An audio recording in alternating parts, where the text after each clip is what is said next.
함께합니다. 지금 현장에 전시물에 계신 분들도 We have some housekeeping announcement for you. Daejeon International Intellectual Property Conference will soon begin at 10 a.m. Ladies and gentlemen, please come inside the conference hall and be seated. We will soon have this International IP conference at 10 a.m.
네, 이제 잠시 후 10시부터 제2회 대전국제 IP 컨퍼런스 Daejeon International Intellectual Property Conference will soon begin at 10 a.m. Ladies and gentlemen, please come inside the conference hall and be seated. We'll have the conference at 10 a.m.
네, 잠시 안내 말씀드립니다. 이제 We have some housekeeping announcement for you. Daejeon International Intellectual Property Conference will soon begin at 10 a.m. Ladies and gentlemen, for those who are outside the conference venue, please come inside and be seated. 본 행사는 한국어로 진행이 되고요. 영어 동시 통역이 제공될 예정입니다.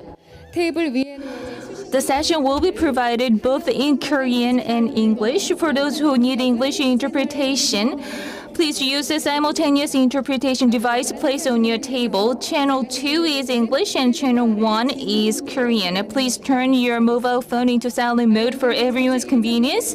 Now let me remind you of the schedule of today's event. We will begin the session with congratulatory performance, followed by special remarks by guests of honor, award ceremony for all performers in the field of IP and group photo. We then will move on to the main session, which is comprised of keynote speeches and special lectures. Please note that we have exhibition halls right next to this venue, and various programs are also held in mid-conference hall.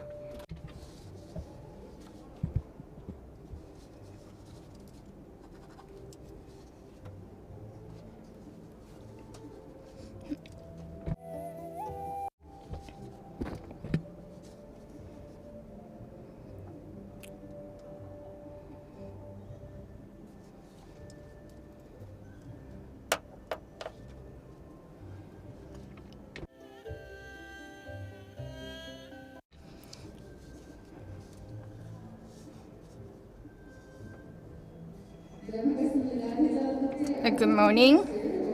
So the second Daejeon International IP conference. So before the official event begins, we'll have a celebratory performance, Mute Voice, beautiful popular harmony performance. So let's watch it. And all these are very familiar to us. And this song is You Raise Me Up in Il Mondo. So please welcome Mute Voice with a big round of applause.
pensato a te, ho aperto gli occhi per guardare intorno a me, e intorno a me girava il mondo come sempre.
te.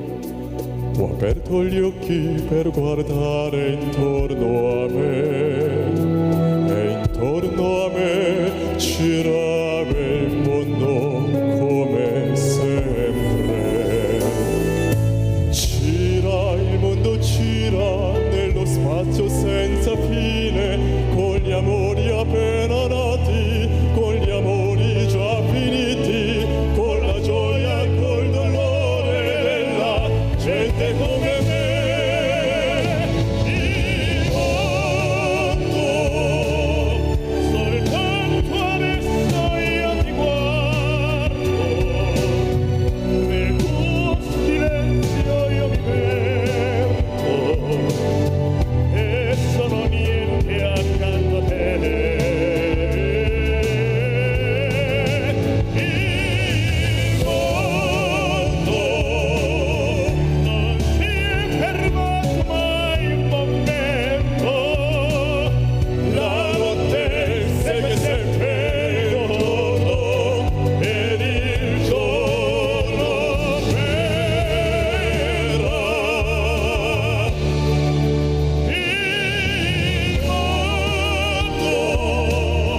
non si è fermato mai un momento, la notte segue sempre il giorno ed il giorno verrà.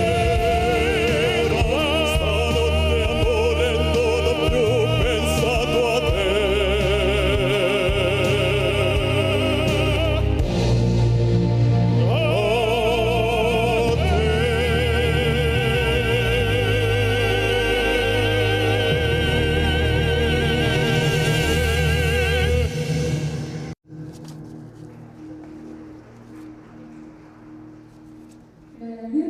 So Mute Voice, beautiful performance Il Mundo we had heard. And before that, You Raise Me Up, we heard it. So are you happy with this music, beautiful music we are listening to? And so it's a soothing. So outside, it's a little bit different weather. It's a little bit colder, and it's raining outside. And with this rainy weather, so I'd like to thank you for being here with us at the second Daejeon International IP conference. So intellectual property is the national competitiveness. So we'd like to have all the various exchange programs, and hopefully we can collaborate and exchange each other. So shortly after, all the distinct guests coming in, entering room will get started. So this is the end of November, and we'll usher in the December new month. And last year we had a difficulty having this pandemic or COVID-19, but despite all of this difficulties, Daejeon metropolitan city is doing a lot of efforts to overcome this difficulty. So this is a good time to have exchanges and meeting with all the experts and people in this field. So hopefully you can enjoy this conference.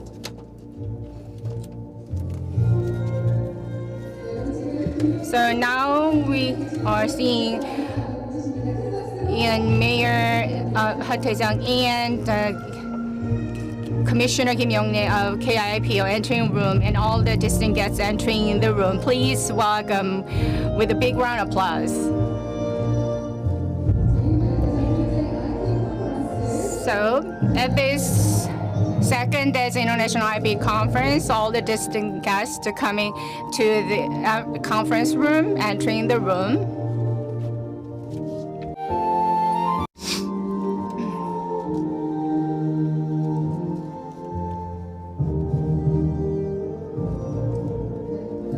Thank you very much.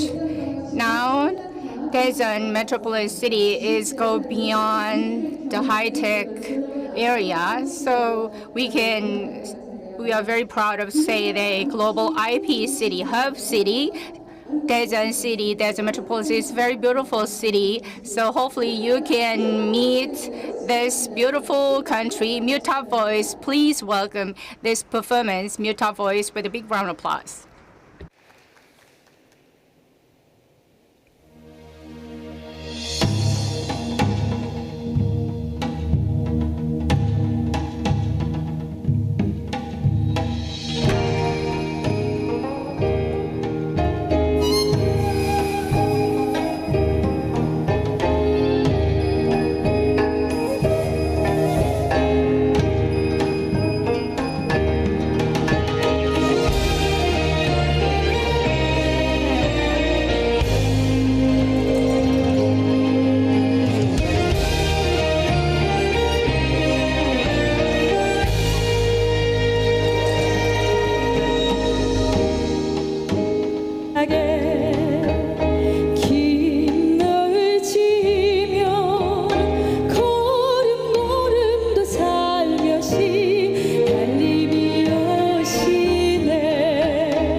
그 포근한 흰빛이 센 바람도 재우니 참 아름다운 많은 꿈이 있는 이 땅에 태어나서 행복한 내가 아니냐. 큰 바다 있고 푸른 하늘 가지 이 땅 위에 사는 나는 행복한 사람 아니냐.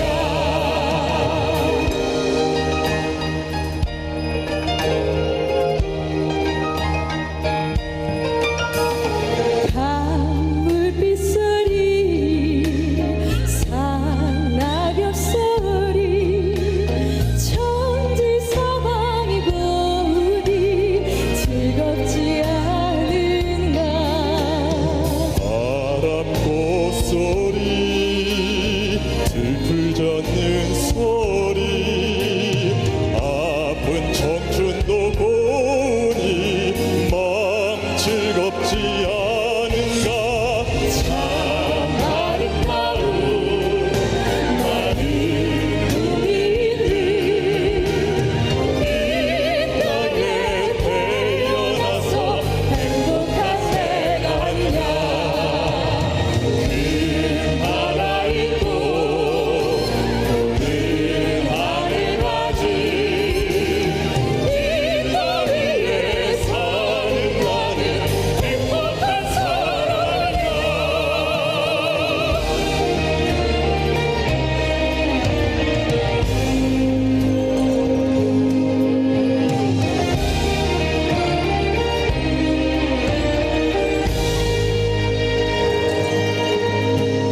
큰 추위도 견뎌내 나무의 뿌리가 봄 그리운 마음으로 부르다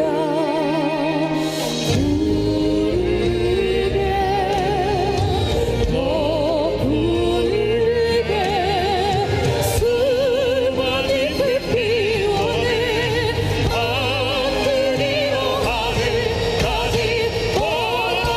많은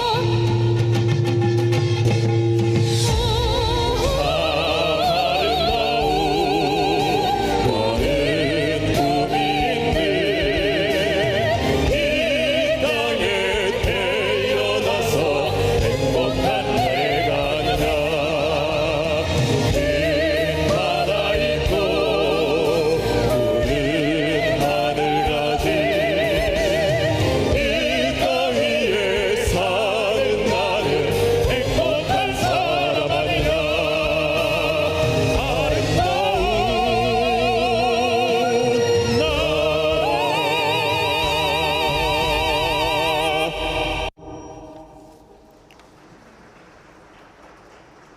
나라 So Mutap Voice, once again, give them a big round of applause. Mutap Voice, beautiful country. So we've heard. So while listening to the performance, you have seen the background. So beautiful, there's a metropolitan city, all the landscape of beautiful city. It's going beyond the techno city and also a city and hub city of IP hub. And so we at the Daejeon Metropolitan City, we are having the second Daejeon International IP conference. Good morning, I'm anchor woman MC Park Jang-hee at this conference. So looking at the calendar, it's on November 30th, and you have seen in the video for 1 year, beautiful country, beautiful city, Daejeon Metropolitan City. So we worked very hard. So we have just one page with this calendar. So hopefully we can have great time and enjoying the time. At this conference, we have experts and entrepreneurs in various fields related to creation, utilization, protection of domestic and foreign intellectual property, and all the citizens. So it It is jointly hosted by Daejeon Metropolitan City and KIPO, Share Information Incorporated. And this is the second event this year, as I mentioned earlier, as an event organized by Technopark. We'd like to thank all of you being with us, meaningful event. And let me introduce all the distinct guests from home and abroad. Please give them a big applause. First, the Mayor Daejeon of Metropolitan City. And co-host of the event, Commissioner KIPO, Kim Young-nae. Thank you very much. Chairman Kwon Jung-sun of Daejeon Metropolitan City Council, welcome. And Chief Judge Lee Seung-young of Patent Court is here. Thank you very much. And Lawmaker Chang Chul-min at the National Assembly. Thank you. And member of Daejeon Metropolitan City Council Nam Jung-geun, and member of the Daejeon Metropolitan City Council Park Soo-bin, and the organizer of today's event, President Im Han-moon of Daejeon Technopark. Thank you very much. And President Hong Jung-wan of Korean Patent Attorney Association. Thank you very much. Ko Chun-ho, Vice President of Korea Invention Promotion Association. Thank you very much. And President Ko Gi-sak of Intellectual Property Service Association. Thank you very much. President Kim Tae-man of Korea Patent Strategy Development Institute. Welcome.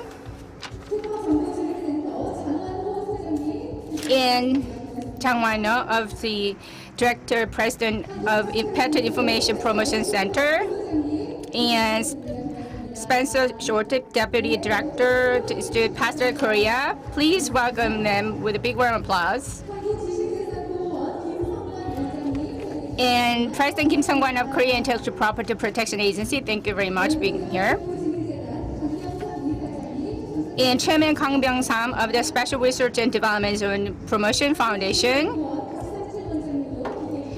And Park Sang-jin, President of Korea Institute Machinery and Materials, and President Kim Yong-tae of Daejeon Sejong Chungnam Divisional Headquarters of Korea International Trade Association, and also President Kim Myung-jin of Korea Electric Foundation.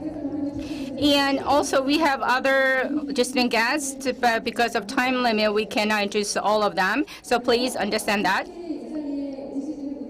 And actually, those who cannot participate, we have a speech we will deliver shortly after.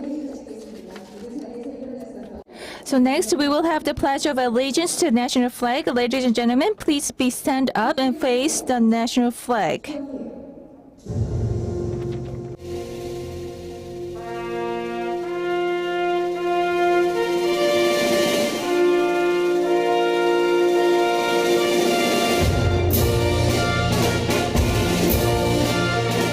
나는 자랑스러운 태극기 앞에 자유롭고 정의로운 대한민국의 무궁한 영광을 위하여 충성을 다할 것을 굳게 다짐합니다.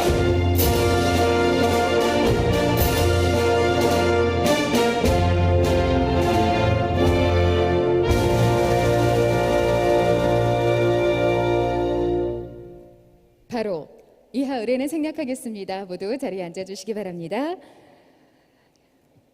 다음은 대전광역시 허태정 시장님께서 환영사를 하시겠습니다. 여러분 큰 박수로 맞아주시기 바랍니다.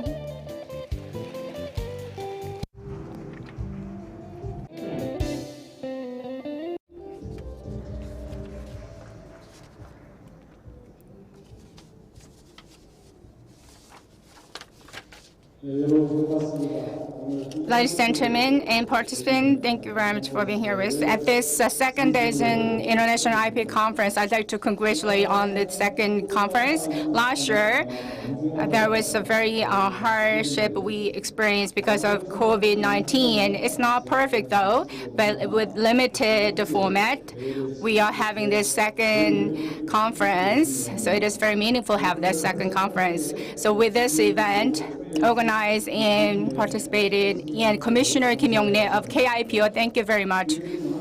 And we have other distinct participants, participating Chairman of Daejeon Metropolitan City Council and Chief Judge of Lee Seung-young of Patent Court, and Hong Jang-bin, President of PPA. all this very busy time, all the lawmakers at the National Assembly, Jang Cheol-min and other lawmakers are participating. Thank you very much. As you might know, Daejeon Metropolitan City. So we have this Daejeon special zone. So all the technologies and industries are gathering at this Daejeon city. So KIPO and intellectual property, IP related, all the businesses and institutions are gathered here and located here. So we are ushering in and we are inviting IP hub. So now IP related clusters are formed and organized at this place. So with innovative growth, and so here we are managing an IPs in all the related industries, institutions. So we will grow further. And there's an area with Innovate GIII ranked the first. So patent filing, the number of patent filing over 100,000 in Seoul and Gyeonggi provinces. So Daejeon ranked very promising positions in terms of IP and filing. So with this promising prospect, and hopefully we can manage all the IPs and serve as mecca for IP and IP filing, and we can strengthen platform in this regard. So hopefully at this event, we can discuss all the issues and discuss the future prospect in this regard. So once again, I'd like to congratulate on the second IP conference. Thank you very much. Thank you very much, Mayor Heo Tae-jung, of your welcoming remark. And you have mentioned about the making the Daejeon as the hub of IP. Next, let's invite the Commissioner Kim Yong-nae of Korean International Property Office for a welcoming remark. Let's give him a big round of applause.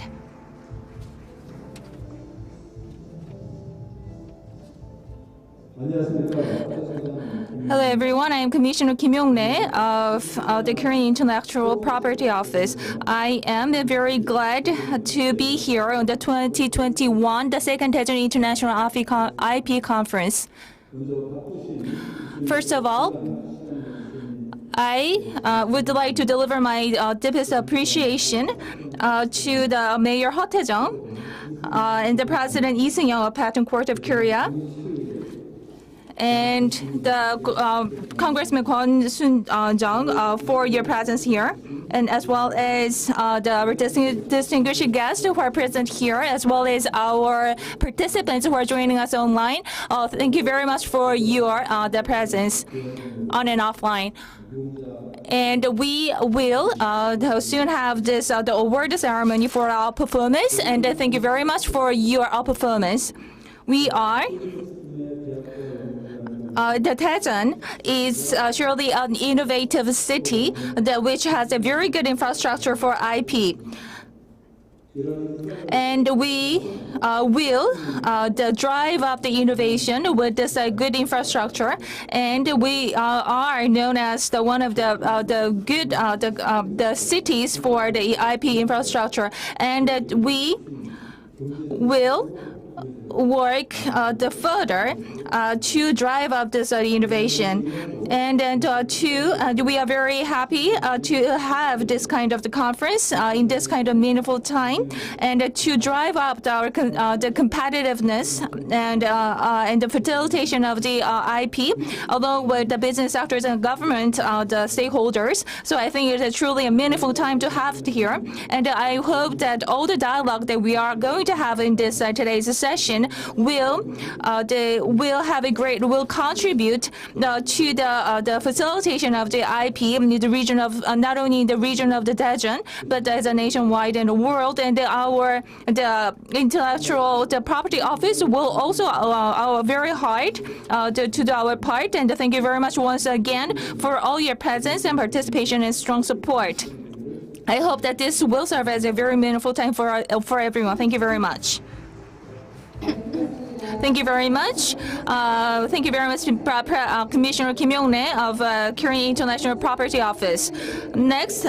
하겠습니다. 여러분. Next, we'll have congratulatory speech by Chairperson of City Council. Please welcome with a big round of applause. I'm Chairperson Kwon Jung-sun of City Council. So IP is like the head of the human bodies. So without IPs, businesses have limited business activities and paralyze their business activities. So Daejeon City has a very abundant human capital and human resources, and they're working very hard, especially in Daejeon City. So one of KIPO located here. So I'd like to thank for KIPO for giving us very great help. So Daejeon City and Daejeon Metropolitan City and Daejeon City Council will help each other to become the hub city of IP. Thank you very much. City Council Chairperson Kwon Jung-sun, thank you very much. 법원 Next, let's invite President Lee Seung-young of Patent Court of Korea for a congratulatory remark. Let's give him a big round of applause.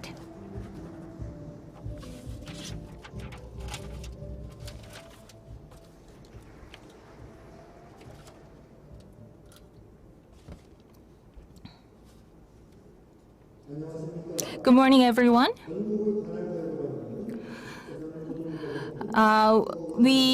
I am the President Lee Seung-young of Patent Court of Korea, which is the pioneering the patent court in Korea. I'm very pleased to be in the second Daejeon International IP conference, and it's a truly great honor for me to have this congratulatory remark. And we have a very the renowned the entities who have hosted this event, and I'm very happy to also see the industries and the government sectors to be here. And I think that as a Daejeon City is a city of patent, the intellectual property, I think this is surely an optimal place to host this event. And thank you very much for the renowned guest for your strong support, and I also hope that this can be a very insightful time.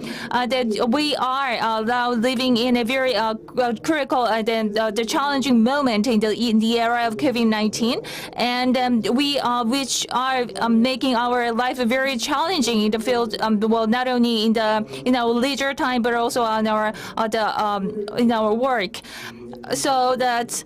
And it also had plays a great the impact on our daily lives, and also in the fourth industrial revolution. So that we are currently working on the preparing for the post COVID-19, and we are witnessing the great changes and the time of transformation. And then I think that this is a critical moment that we make the directions for the future. And then I think that the key role that can play in this regard can be the intellectual property. So that today we will dive into the intellectual property, the challenges and opportunities that we can have in the years to come.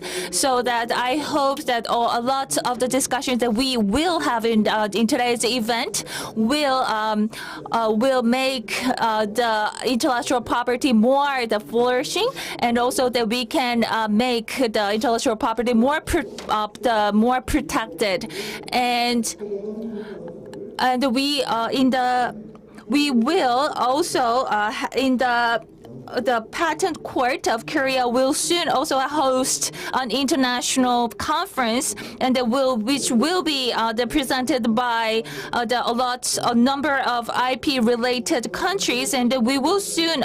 We also already had the great discussions, and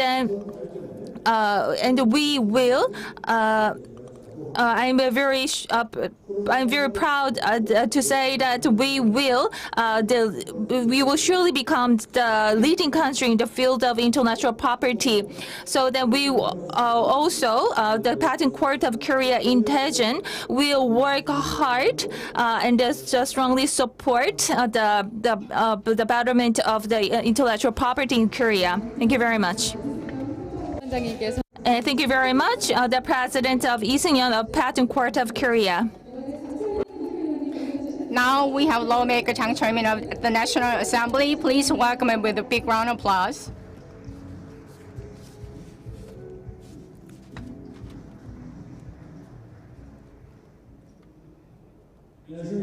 Good morning. I'm Jang Chul-min, lawmaker. So at this lawmaker at the National Assembly, so we are having the second Daejeon International IP conference. I'd like to congratulate on the second conference, especially Mayor Ha Tae-jung and Commissioner of KIPO for hosting and organizing this conference. Thank you very much. And all the participants, thank you very much for being here with us. So actually, in the past, if we hear IP, the word IP, I was not that interested in. But so this important patent office relocated and then decided to be relocated, and then I thought IP is our future. So while reminiscing of the past and all the IP-related field, I study in this regard. So while being at this conference, Daejeon has this two wings. So one of the wings serving here IP. So hopefully with this IP, intellectual property, is serving as an important asset for our country. So we have to focus on this IP intellectual business and all the businesses and research institutions and academia. So we will collaborate with each other in this regard. So while collaborating each other, hopefully we can have our dream come true. So that's why it is very meaningful to have this event, and that's why I'd like to thank for all the participants and organizers and hosts for organizing this wonderful event. Thank you very much. And lawmaker Jang Chul-min delivered a very good speech. Last but not the least, let's invite President Hong Jang-won of Korean Patent Attorneys Association for congratulatory remark.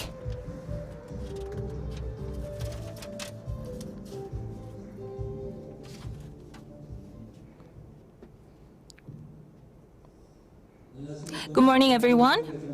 I'm President Hong Jang-won of Korean Patent Attorneys Association. Let me congratulate you on opening of the second Daejeon International IP conference.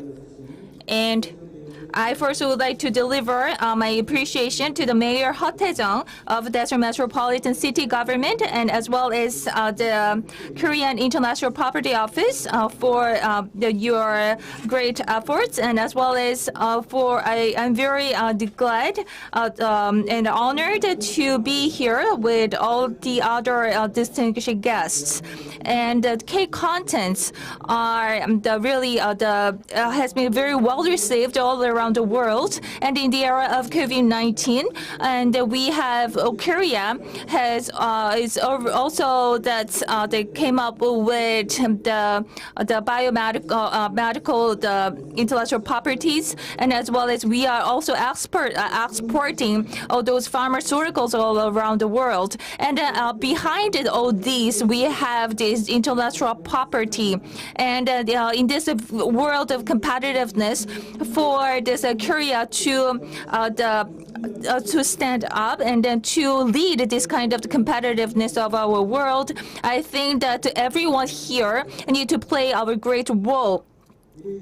The Korea is one of the IP powerhouses, As you can see, not only the K contents, but also the semiconductor and various other industries, we are one of the tops in the world.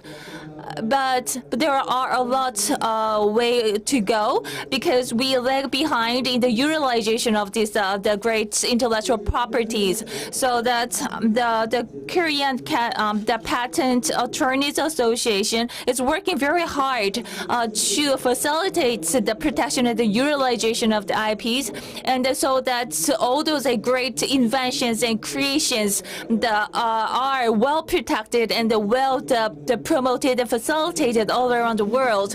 And we are working closely with those creators, inventors, so that they are well, all those great the assets are protected. And we will continue to work hard in this regard. A few days ago, in the National Assembly, there was the hearing session in the field of this intellectual property. The key in that session was that the legal, the consumers, the right, intellectual property right should be considered as a paramount.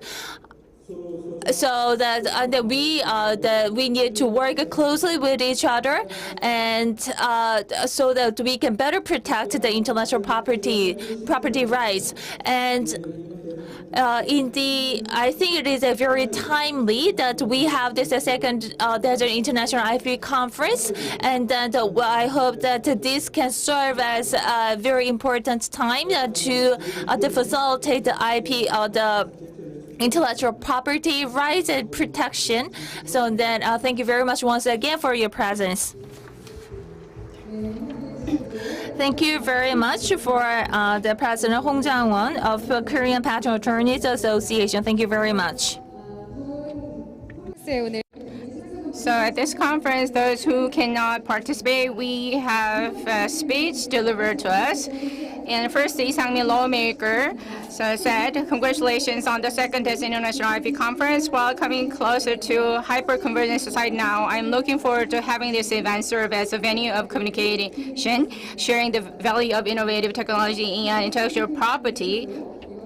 And we also have the message from the lawmaker Park Young-soon. She said that she congratulates on having this event, and we are living in this era of the intellectual property, and she really wishes all those the great dialogues be flourished in this event. Next, let's move on to the award ceremony for our performance in the field of intellectual property.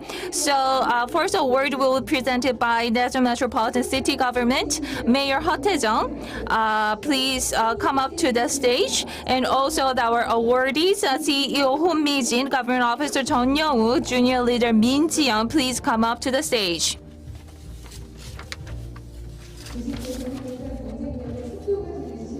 We are living in a world where this intellectual property is considered as a national competitiveness. So let's first have this as award to the Son Mi-jin, presented to the Son Mi-jin. Certificate of recognition to CEO Son Mi-jin of Sujin Technology. This is to certify that you have made a tremendous contribution to the promotion of the intellectual property sector with your creativity and enthusiasm. Mayor Heo Tae-jung of Metropolitan City Government. Congratulations. Next, award goes to Government Officer Jeon Young-wook of the Department of Infrastructure Industry of the Daejeon City Government. This is to certify that you have made a tremendous contribution to the property of the intellectual property sector with your creativity and enthusiasm. Mayor Heo Tae-jung of Daejeon Metropolitan City Government. Congratulations. Next, award is presented to Junior Leader Min Ji-young at the Department of Regional Industry Promotion at Daejeon Techno Park. Congratulations. Congratulations to our three awardees. Let's have a group photo.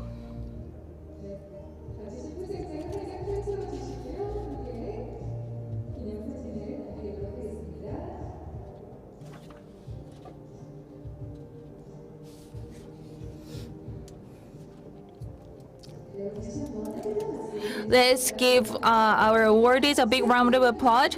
The mayor, please remain on the stage, and then our awardees, you may return to your seat. Next, we will have appreciation ceremony presented by Daejeon City Government. Mr. Ko Gi-seok, please come up to the stage.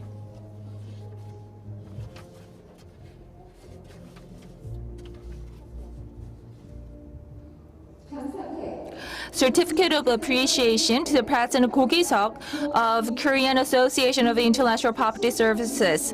This is to present our true appreciation to your innovative leadership in facilitating intellectual property services and your contribution in attracting various firms to the second Daejeon International Intellectual Property Conference.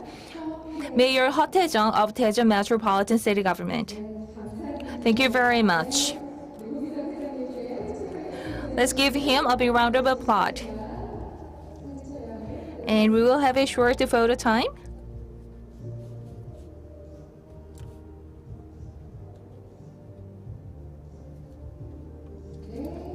Thank you very much.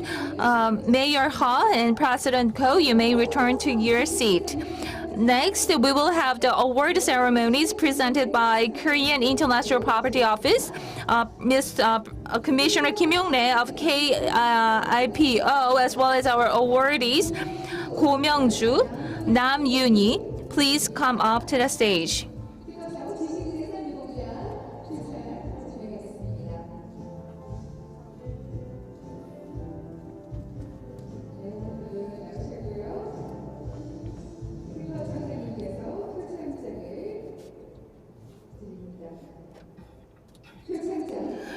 Government Officer Go Myung-ju at the Department of Small Businesses in Daejeon City Government. This is to certify that you have made a tremendous contribution in promoting intellectual property with your creativity and enthusiasm, and have made an invaluable contribution in securing intellectual property right of local cash vouchers in Daejeon City Government. President of KIPO, Kim Yong-rae, congratulations. Next, Nam Yoon-hee, Daejeon Intellectual Property Center at the Daejeon Techno Park. This is to certify that you have shown great creativity and enthusiasm in your work and have contributed greatly in promoting intellectual property. Congratulations. Let's give our two awardees a big round of applause, and let's have a short photo time.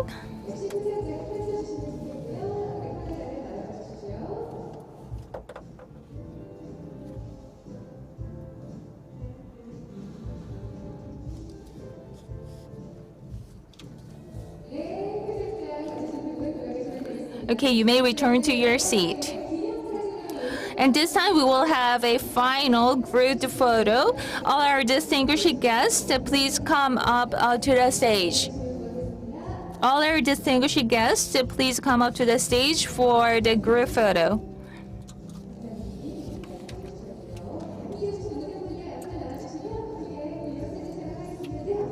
So please come up to the stage.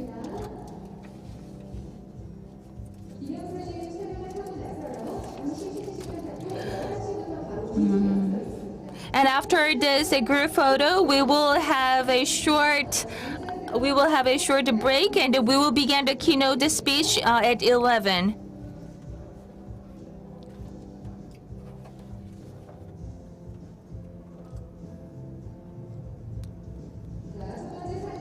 So we will have the group photo for 3 times.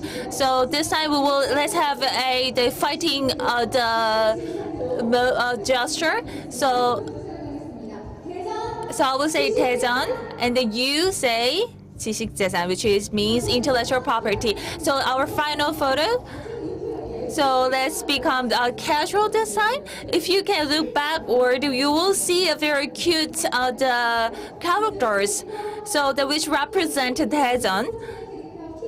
So we have Kiki Popo, and also these icons that represents the Metropolitan City Government of Daejeon. So let's make a small Korean heart. So let this time be a bit casual and fun. So make a small heart in front of the camera. So thank you very much. So, well, thank you very much for joining the opening ceremony. So we will have short break, and then the keynote speech session will begin at 11. So all our distinguished guests, please come back to this venue by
starting from 11 a.m. So we'll have a keynote speech starting from 11 p.m.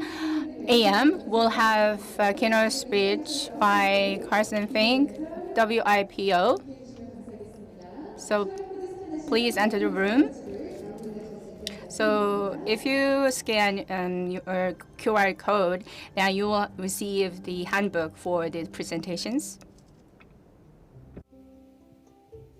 네, 현장에 계신 분들께 잠시 안내 말씀. I'd like to make a brief announcement. Those around the area, so we'll start the keynote speech at 11 a.m. We'll have keynote speech under the title of The Prospect of Intellectual Property in the Post-COVID-19 Era by Carson Fink, WIPO Chief Economist, in those around the conference room, so please enter the room.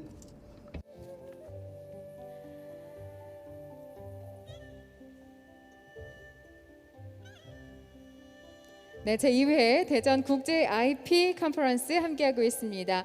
온라인으로도 많은 시민들 So you're also participating the second Daejeon International IP conference offline and online at the same time. So we have a great program for all of you. So we'll get started with the keynote speech.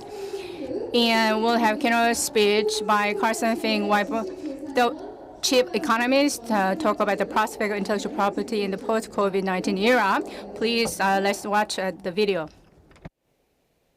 Good morning to you all. It gives me great pleasure to speak to you today on the occasion of the 2021 Daejeon International Intellectual Property Conference.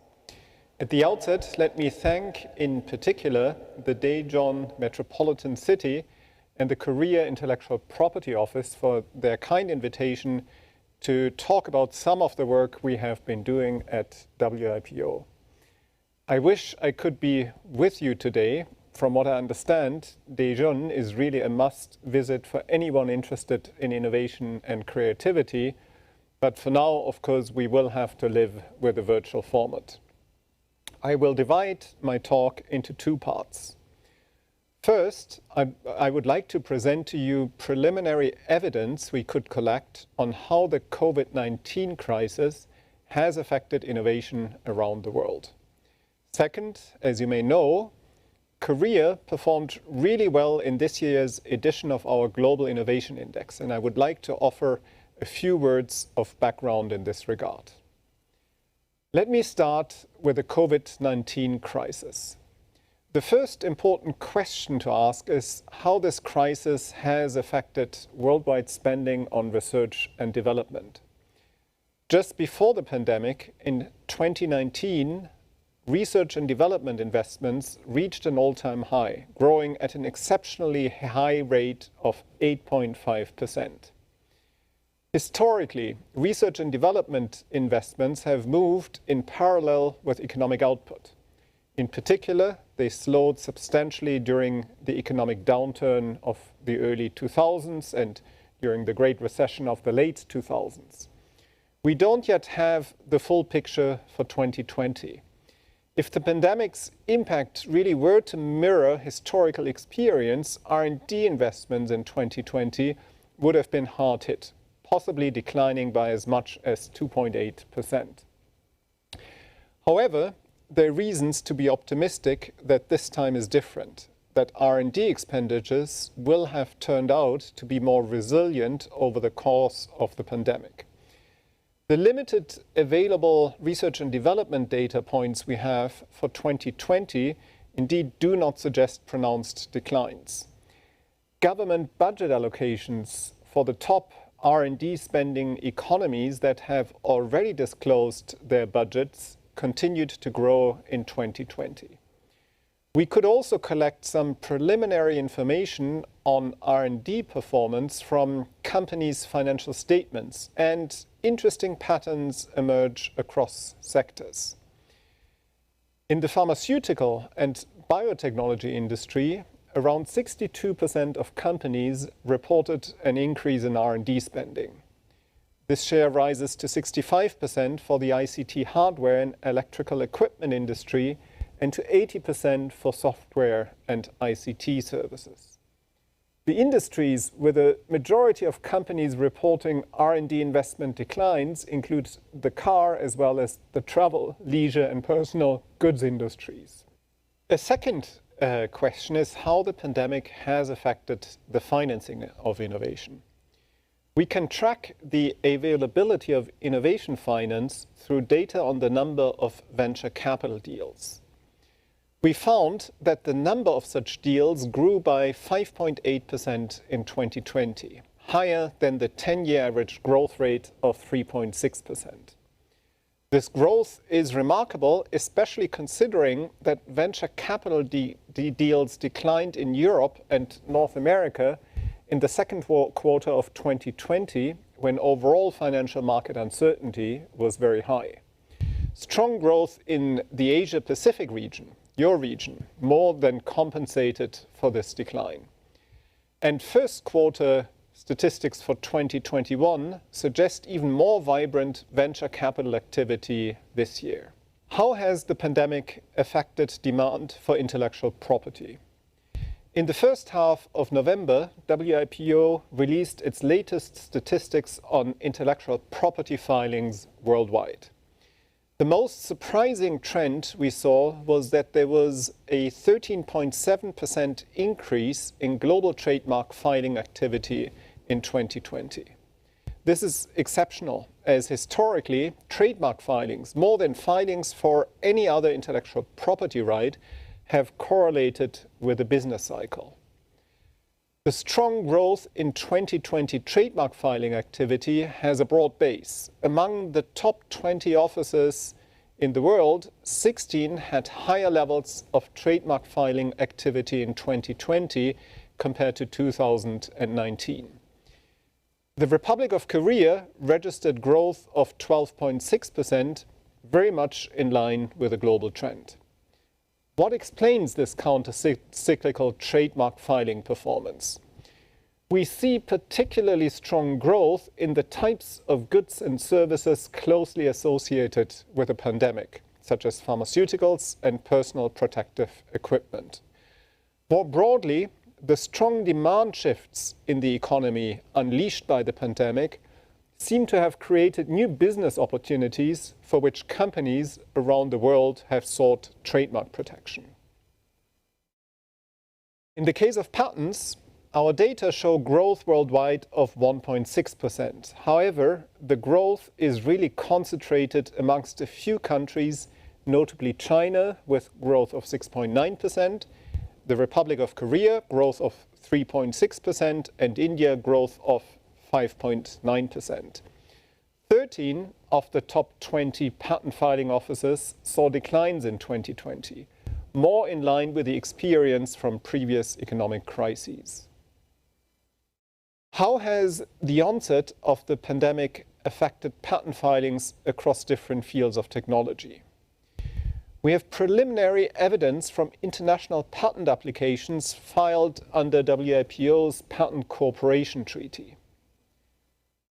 The most dynamic technology fields after March 2020, when the pandemic hit, were medical technology, pharmaceuticals, and biotechnology. And these are, of course, the technology fields most closely associated with a response to the pandemic. The prominence of health-related technology fields contrasts with previous years when digital communications, computer technology, and audiovisual technology were the fastest growing fields. It's important to point out that this does not yet capture the full innovation or invention response to the crisis. Most international patent filings in 2020 are based on national patent filings for which the underlying inventions predate the COVID-19 pandemic. As it usually takes 18 months for patent applications to be published, we're only now starting to see the patents for inventions that took place after March 2020.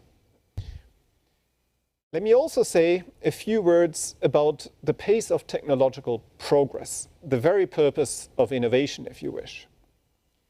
As part of our work for the Global Innovation Index, we have started to track indicators of progress in selected fields of technology. In particular, we looked at advances in semiconductor technology, the costs of renewable energy, and the number of new drug approvals. We observed that progress continues to be strong in these technology fields, with promising potential to raise living standards, improve human health, and protect the environment. It is too early to say what mark the COVID-19 pandemic will leave on the global innovation landscape and the pace and direction of innovation. But at this stage, it seems fair to say that innovation has been far more resilient to the overall economic shock unleashed by the pandemic compared to what happened in previous crises. This is arguably due to the unique nature of the crisis, being the result of a pandemic, and the fact that innovation really has been at the forefront in addressing the pandemic and its consequences, whether by rolling out technologies to ensure better health outcomes or by helping people and businesses stay connected. With this observation, let me turn to the results of this year's Global Innovation Index, and in particular, Korea's strong performance. By way of background, WIPO's Global Innovation Index is a composite indicator that measures the innovation performance of around 130 economies around the world. The GI relies on 81 indicators that capture different pillars of innovation performance, including human capital and research, infrastructure, market sophistication, knowledge and technology outputs, and creative outputs. We scale each indicator by the size of the economy so that GI scores are comparable across economies. In this year's GI, the Republic of Korea ranked 5th, and it was the top performing economy from the Asia region. The 5th position was a notable improvement from 2020, where Korea was ranked 10th.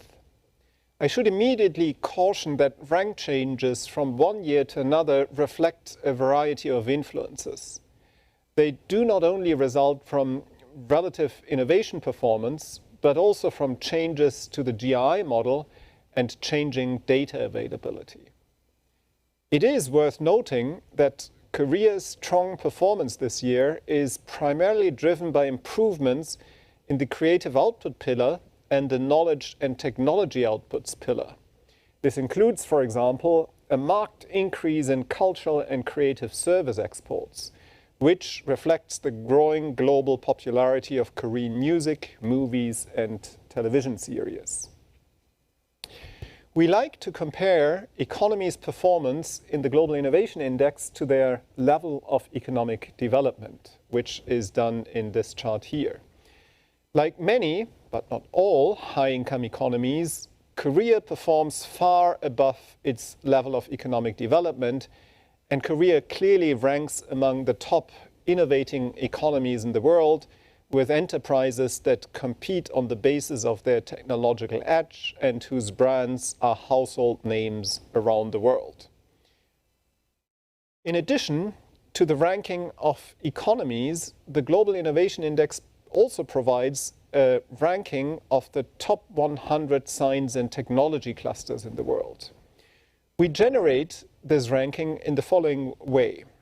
We first assemble a database consisting of 1.1 million international patent applications and 9.1 million scientific articles published over the last 5 years. We then geocode the addresses of the inventors and authors listed in these publications. Once we have identified all the geo-coordinates, we apply a technical clustering algorithm to identify areas showing the greatest density of inventors and scientific authors. We finally rank these areas by the number of patents and scientific articles that they produce. So here is our ranking for 2021. Tokyo Yokohama is the top cluster, followed by Shenzhen, Hong Kong, Guangzhou, Beijing, and Seoul. Daejeon occupies the 22nd rank.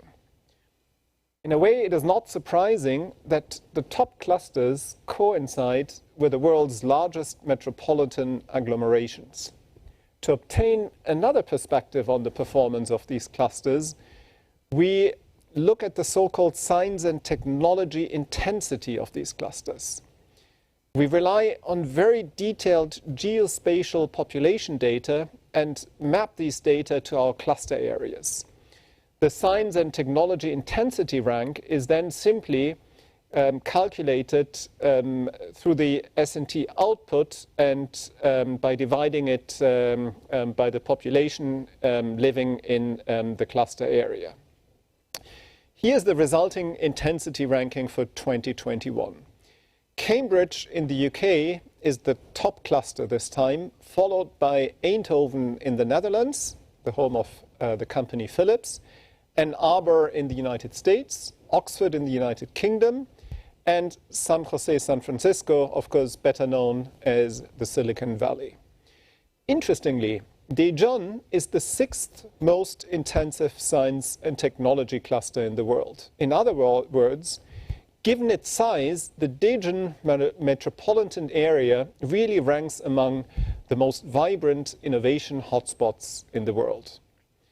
On this encouraging note, I wish you much success with today's conference. Let me thank you again for having given me an opportunity to share some insights from our work, and I hope there will be an opportunity to participate in a future edition of this conference in physical form. Thank you very much for your attention.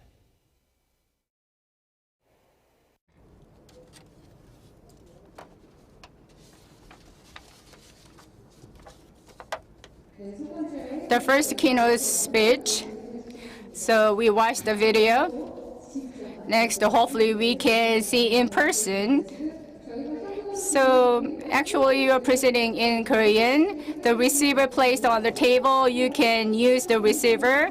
So you can, so Korean to English 1 and English to Korean channel 2. Please set the receiver on the tables. So that was chief economist of Carson Fink from WIPO. So if you scan the QR code, you can download the handbook for presentations. Okay, let's move on to our second special lecture. So please note that you can you can have the complex booklet if you click onto this QR code. And also we provide the simultaneous interpretation. So the receivers are placed on your table. So channel 1 Korean, channel 2 English. And let's invite our second speaker, the Spencer Short, the Chief Scientific Officer from the Institute Pasteur Korea. Let's invite him on stage. So he will talk about the direction of biomedical policy and IP revitalization strategy. So let's give the Spencer Short a big round of applause.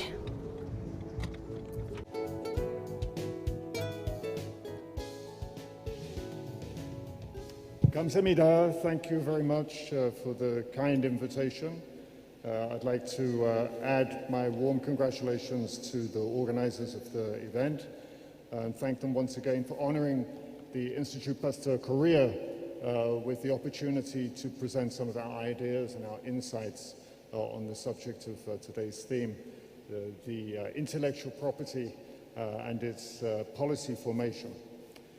I'm very honored to follow Carsten Fink, of course, the WIPO Director General, and I note very much his commentaries concerning the global index indicators and the tremendous advances that Korea has made in terms of policies and the impacts of those policies on the performance of the science and technology of Korea. Also to mention, of course, Daejeon. As a city, I've learned many things, but this is very impressive to see the results of so many years of investment in Daejeon that today it should be sitting as a world-class city, producing world-class innovation in science and technology. So I'd like to take the opportunity the next 30 minutes to present you with some of our more soft views on the way that policy could be changed perhaps to enhance the output of science and technology and perhaps to mitigate some of the risks and the adversity that we have faced in the last 2 years with the pandemic. I shall speak to the need for open access, open science, and open data, which are sometimes considered contrarian, antithetical to the nature of intellectual property and intellectual property management. But I hope that many of you who work in intellectual property will begin to understand the value of intellectual property management and its articulation with policymakers, with lawmakers, congressmen, Assemblée Nationale, and of course with the scientists and the stakeholders. And ultimately those who benefit, the public, who can perhaps benefit from the opportunities that science and biomedical health can offer to them. So with that, I will begin with the first slide to give you a sense of where I am coming from. I have studied now and worked at the Institut Pasteur in Paris for some 20 years. This is an image of the Institut Pasteur in Paris at its opening in 1888. And indeed what we see here is an institute that was founded towards the end of the career of Louis Pasteur, whom I shall mention momentarily. What's important about this image is that at that time, this building, which is still standing, houses the labs of the Institut Pasteur, the original laboratories, and it was founded on a mission based on the success that Louis Pasteur had had during his entire career. This institute was founded as a dream of what would be a biomedical vision for the future, which was Louis Pasteur's genius, was to understand what was the value of fundamental biological research to the implications for biomedical health. I'll come on to that in a few moments, but you must keep in mind the first patents issued in Europe were in the 1600s, in Italy, in fact, in Siena. And during 200 years, up to this point, there was a increase in the organization and the coordination of policies concerning international property rights. And in fact, Pasteur was an innovator and an entrepreneur who brought many inventions in his career up to this point here. Now, in fact, Pasteur was to die a few years just after this building was put in place, but it was a result of the French government's investment in policies to augment public health and the benefits of public health for the people of the country and also for the people of Europe. Remember in this century, the same century here in the 1800s, was a time where the first automobile patent was registered with the European Patent Office by the German company Benz, more familiar today known as Mercedes-Benz. And that would eventually replace the horse and cart that you see outside the Institut Pasteur here. Before I tell you more about that, I'm going to tell you an anecdote. And you'll allow me to indulge the time. I realize we have a little more time than provisioned. This is an image of Ernst Duchenne. He was a doctoral student at the Institut Pasteur just 10 years after its opening and a few years after the death of Pasteur himself. Now, this is considered one of Institut Pasteur's biggest errors. In fact, as Duchenne, as a 27-year-old postdoctor, as a 27-year-old PhD student, found himself the discoverer of penicillin, the famous antibiotic that was to be founded much later, as I will tell you momentarily. But in 1897, this young man discovered penicillin at the Institut Pasteur in Paris. Unfortunately, despite the policies for development and the investment that everybody in the French authorities have made to enhance science and bring benefits. In fact, because he was a PhD student, very small, nobody realized that this very important observation he had made was extremely valuable. And in fact, it wasn't until some 30 years later that the British scientist Alexander Fleming actually discovered penicillin again, by accident. Now, the reason I tell you this anecdote is first because it's, of course, a tremendous oversight, an error that was made on the part of Institut Pasteur early on in its founding. And it could have changed the history of the First World War if antibiotics had been available, for example. But the reason I tell you is that the story behind Fleming is that when he, by chance, realized what he had in his hands, it then took another 17 years before, at the end of the Second World War, antibiotics actually became industrialized and available as a treatment to cure bacterial infections and to bring the benefits that they have subsequently brought to modern biomedical medicine.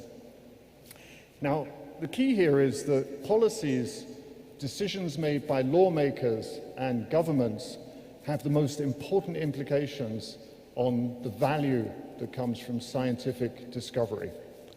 And there is no value in just discovering something. The knowledge itself has no value until the technology transfer and the advancement of that technology transfer to industrialize and to propagate the invention so it becomes available to the largest number of people that it can.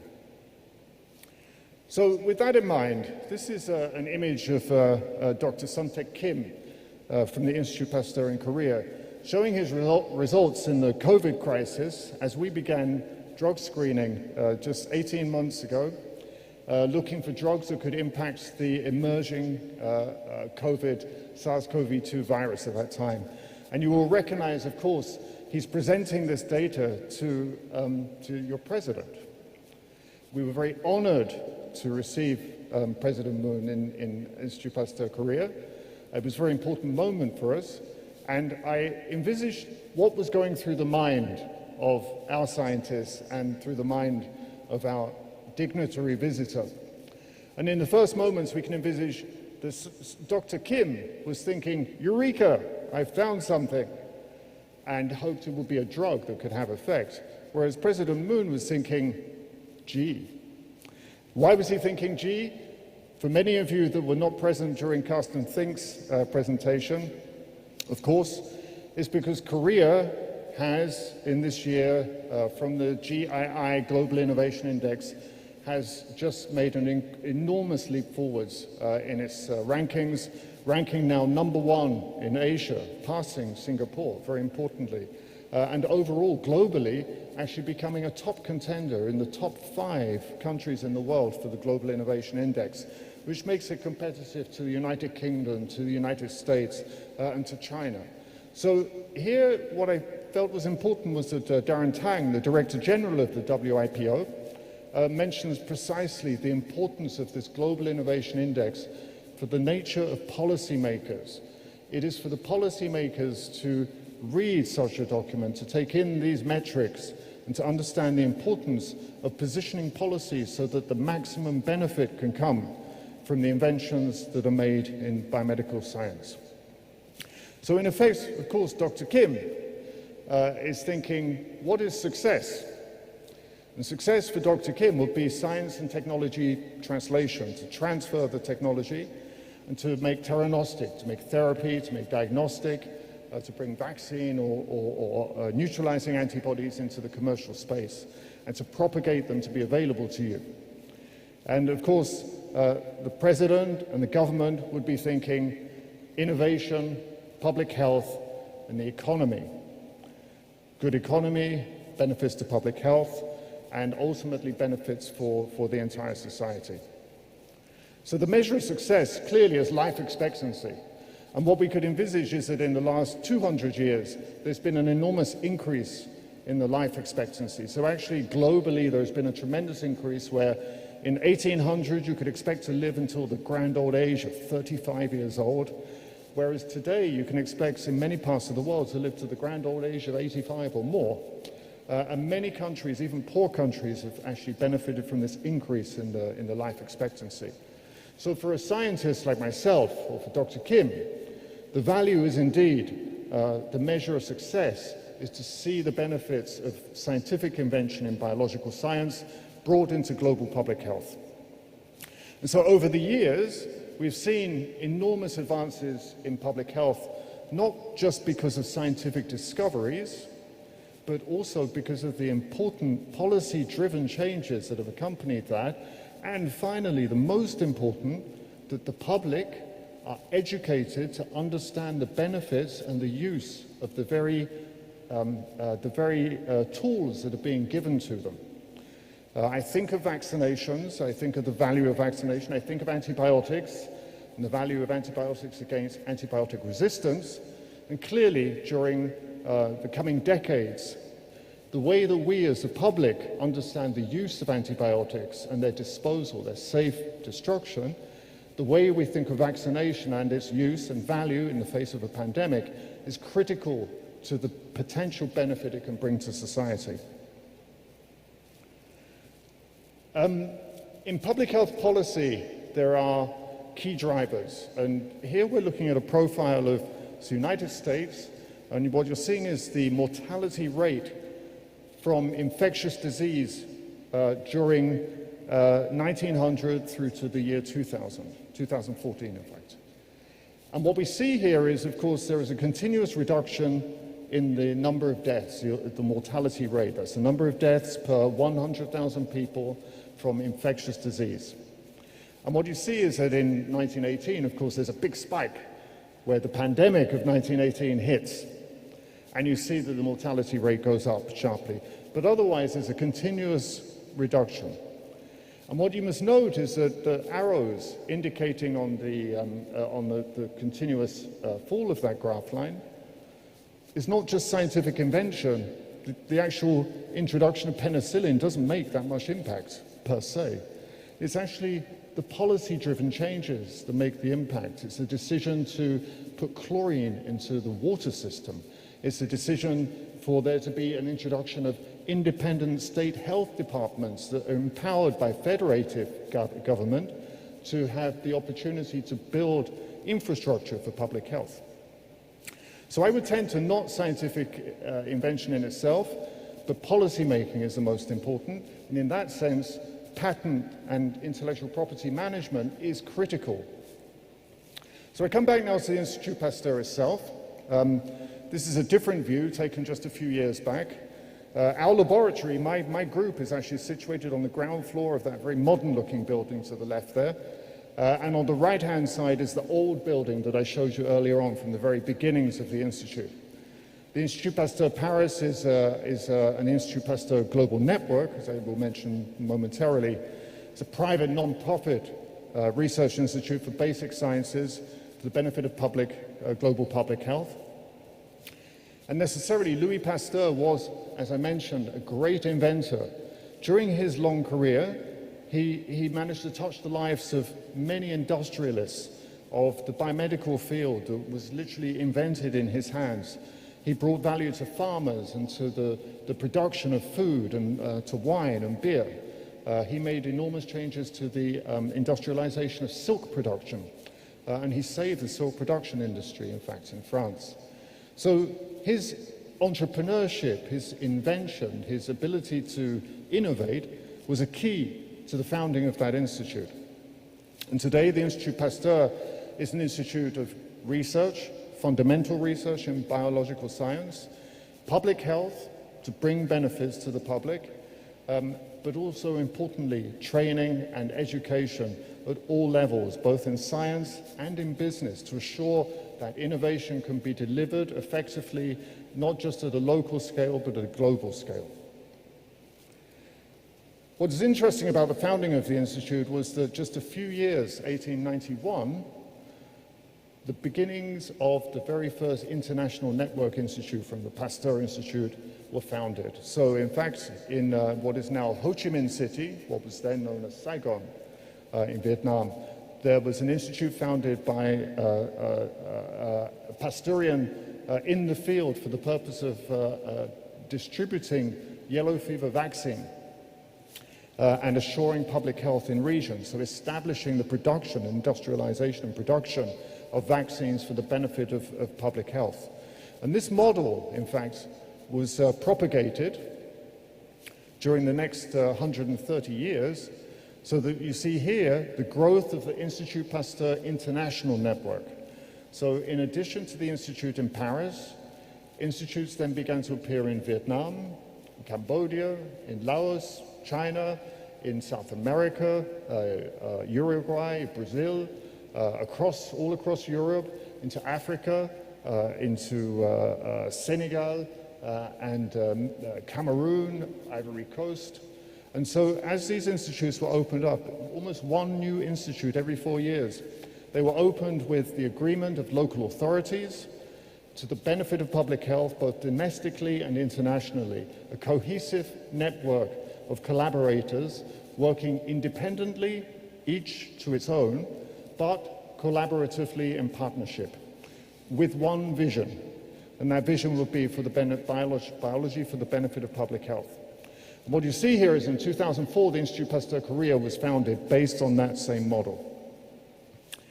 Institut Pasteur Korea was founded not for the purpose of generating vaccine, but for the purpose of discovery of drugs to fight infectious disease.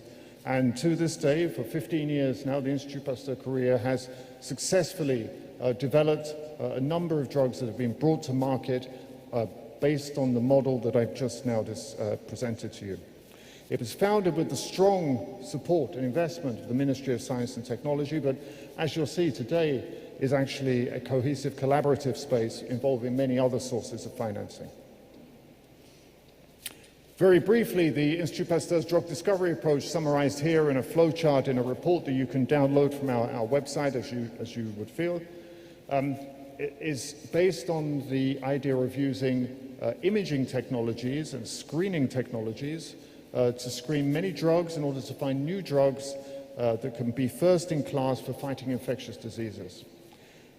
Perhaps among the most famous is actually tuberculosis, as you see is mentioned here in our target diseases, but we work on many other diseases as well, across antimicrobial resistance, so bacterial diseases, looking for new types of antibiotic, across the viruses, especially hepatitis being an important disease in Korea.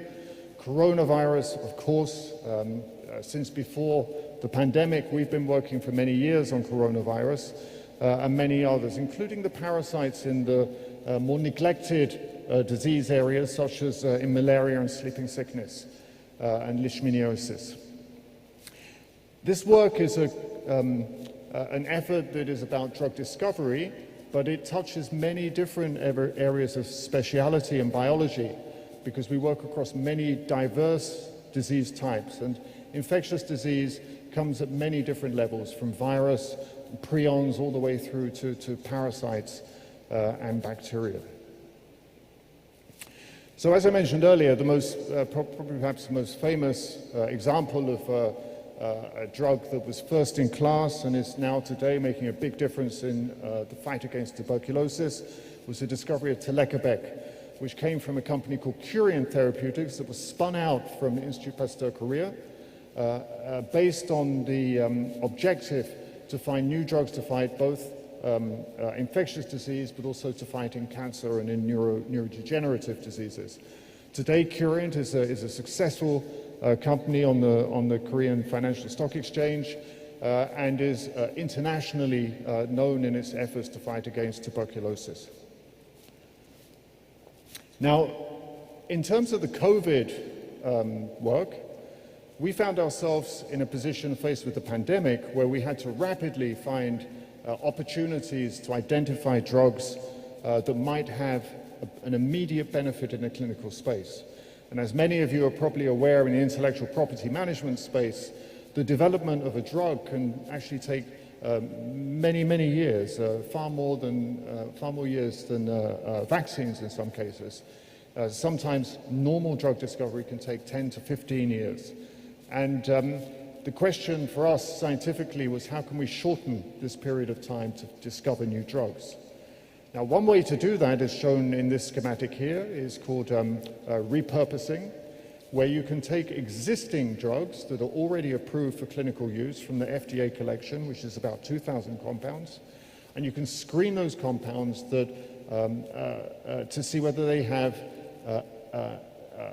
serendipitously effects on a target pathogen, in this case virus. And indeed, Dr. Suntaek Kim's team and several other teams working together, taking this drug repositioning approach, found that there were 4 good candidates in the FDA collection, to our opinions, that could be advanced to clinical stage. Now, I tell you this anecdote because, of course, it's a pandemic time, and so it's interesting to know about drugs against COVID. But also I tell you this anecdote because for us as a primary discovery space, we're looking for drugs based on in vitro and in cellular assays. We are not a clinical research space. We have to then translate our technology, our discoveries and hits have to go into the clinical space to then be further tested and validated for the utility against a specific disease. In the case of the COVID, it was my job and leadership's job to work to find the way to take those nominatively candidate molecules that could be used, we believed, against COVID, and demonstrate their utility in clinical trials between level 2 and level 3 with whomever we could partner with. So we were fortunate to partner with 2 very effective Korean companies manufacturing drugs at scale, with the patents that we assured on the nominative hits that we had from the FDA library. And we proceeded then to work with different countries around the world to try to establish the clinical trials necessary to prove the value of the drugs that we were working on. Those trials are actually still proceeding, many of them delivering some promising results. But here, just as a summary, I can say we're not alone in this effort, that many other companies have either taken a repurposing approach or a fresh from seal approach, where there are a number of therapeutics coming into market that may provide oral medication to help fight against COVID. And given that I speak now in a week where they've announced that Omicron is upon us, the value and importance of therapeutic drugs, in addition to vaccines, is seemingly a very important area for development. And where it comes to intellectual property management and policy, there must be policies that give incentive to share this IP and to share its potential manufacturing need. I can come to that if there are ever a question. So what have we learned from the pandemic? I'd like to close up the next few slides. What have we learned along the way during the last 2 years of trying to work through a pandemic and discover drugs and work with the vaccine producers in order to fight a pandemic?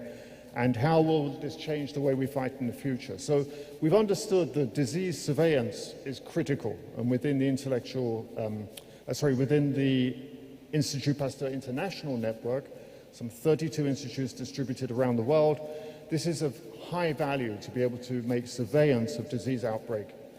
Epidemic response, to form quickly when you see the initial stages of infection happening. Can you intervene quickly to isolate, track, and to intervene medically?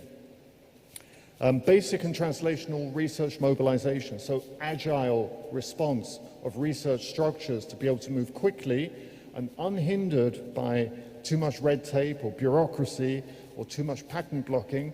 It's important to be able to move in an agile way in the scientific space. And then finally, the targeting immediately to therapeutics, vaccine, and diagnostic as points of innovation. So we have to target these 3 elements. So ultimately, what is the objective success in biomedical science and innovation? Well, the scientist, Dr. Kim, will be thinking, I wonder if this effect will be enough for a clinical trial. And of course, President Moon is thinking, well, I wonder if this can be successfully commercialized. And somehow with these different strategies, we have a common vision, which is to somehow cure disease. And so how should policy instruments impact biomedical science and innovation? Well, we believe that they should allow the development of new medicines in an unhindered way. That means internationally to be able to make not just intellectual property protection, but to make intellectual property waivers. And I think with Omicron coming, you're going to hear a great deal of discussion about why there have not been more intellectual property waivers applied at a federative, governmental and international level.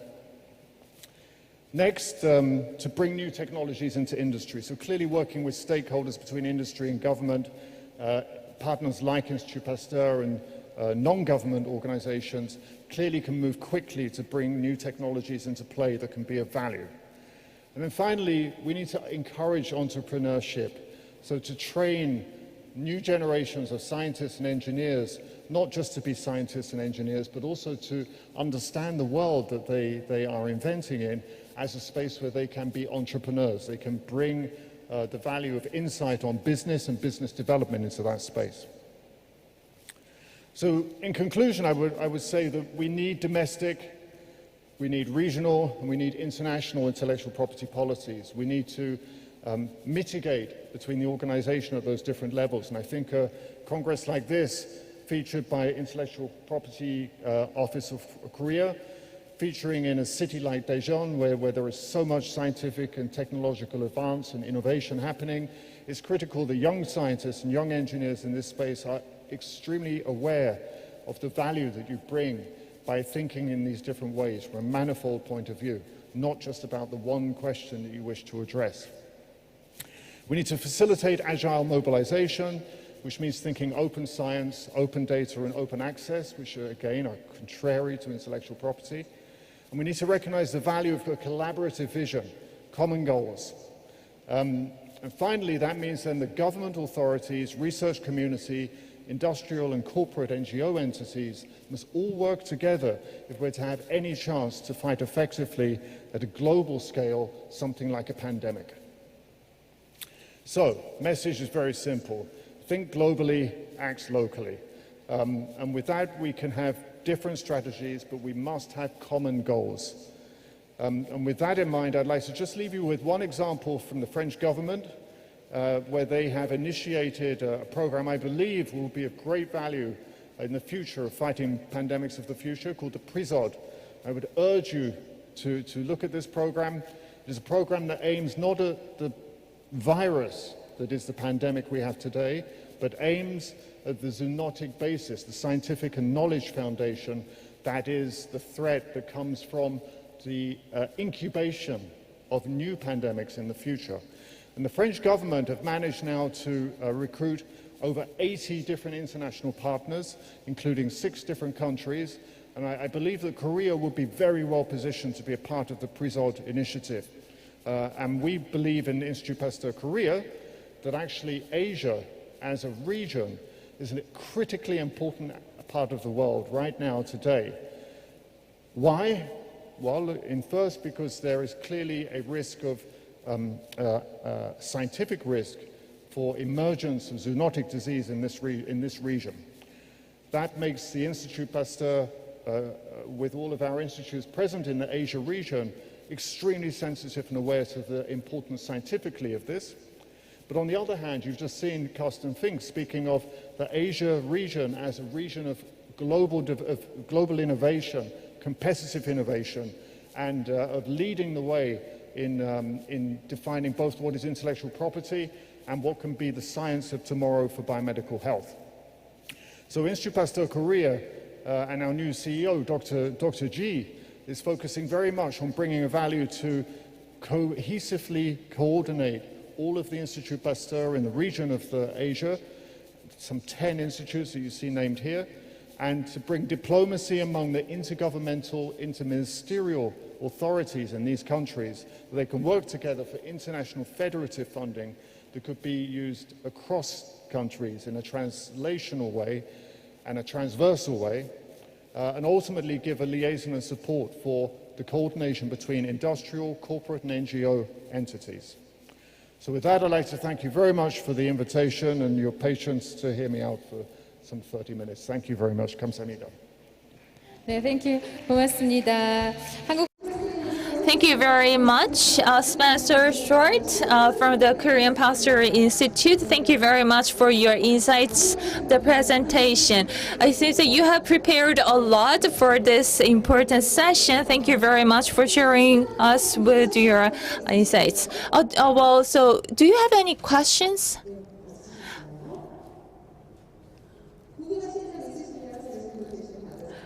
So if you have questions, feel free to ask him. You can raise your hand. Okay, if not, then we can move on to the next session. So we also have a lot of online participants. Thank you very much for your participation and support. Then we will conclude the morning session. We will have a short break, and we will resume at 1 p.m. For the afternoon session. So in the afternoon, we will have this keynote speech as well as two special lectures. So it will be full of insights and great ideas. So feel free make sure to join us in the afternoon session as well. We also have exhibitions prepared in our next hall. So feel free to visit there and take a tour. So that thank you very much once again for you joining us in the morning session. Thank you very much.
후에 1시부터 제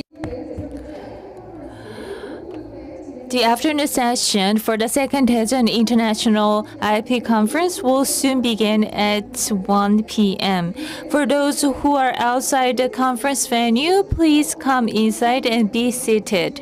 In the afternoon session, we have keynote speech presented by Lee Kwang-hyun, president of KAIST, as well as two special lectures to be presented by attorney from Yulchon, Mr. Choi Jung-yeol, as well as CEO Hwang Jin-woo from Something Special. We also have a lot of online participants. Thank you very much for your participation. The keynote speech and the special lectures will be presented in the afternoon session. If you have any questions, feel free to leave your the questions on the chat box if you are the online participants, or for those who are joining on the on-site in the offline, you may raise your hand and feel free to ask questions. And at this afternoon session, we also provide the simultaneous interpretation services for those who need simultaneous interpretation. Please use receiver that is placed in front of you. The channel 1 is English and channel 2 is Korean.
네, 제2회 대전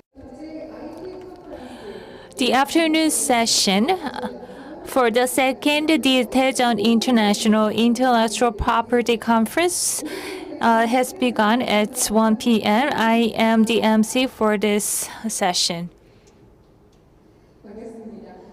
Great meeting you again. This is the last day of November. And I'm sure that everyone have thought that, well, you wanted to spend this month very fruitfully. And, well, it feels as if this entire year has really flied away. And for some of you, well, it may be might feel very fulfilling. And for some others, it might be you might feel as if you could have spent it much better. So let us begin the afternoon session. I welcome everyone. And we also have these online participants. So thank you very much for your support and enthusiasm. So we provide English and Korean, the interpretation. For channel 1 is Korean. For channel 2 is English. Feel free to use the receiver that are placed right in front of you. And for everyone's convenience, please switch your mobile phone into silent mode. And you all can also scan the QR code to use our conference ebook.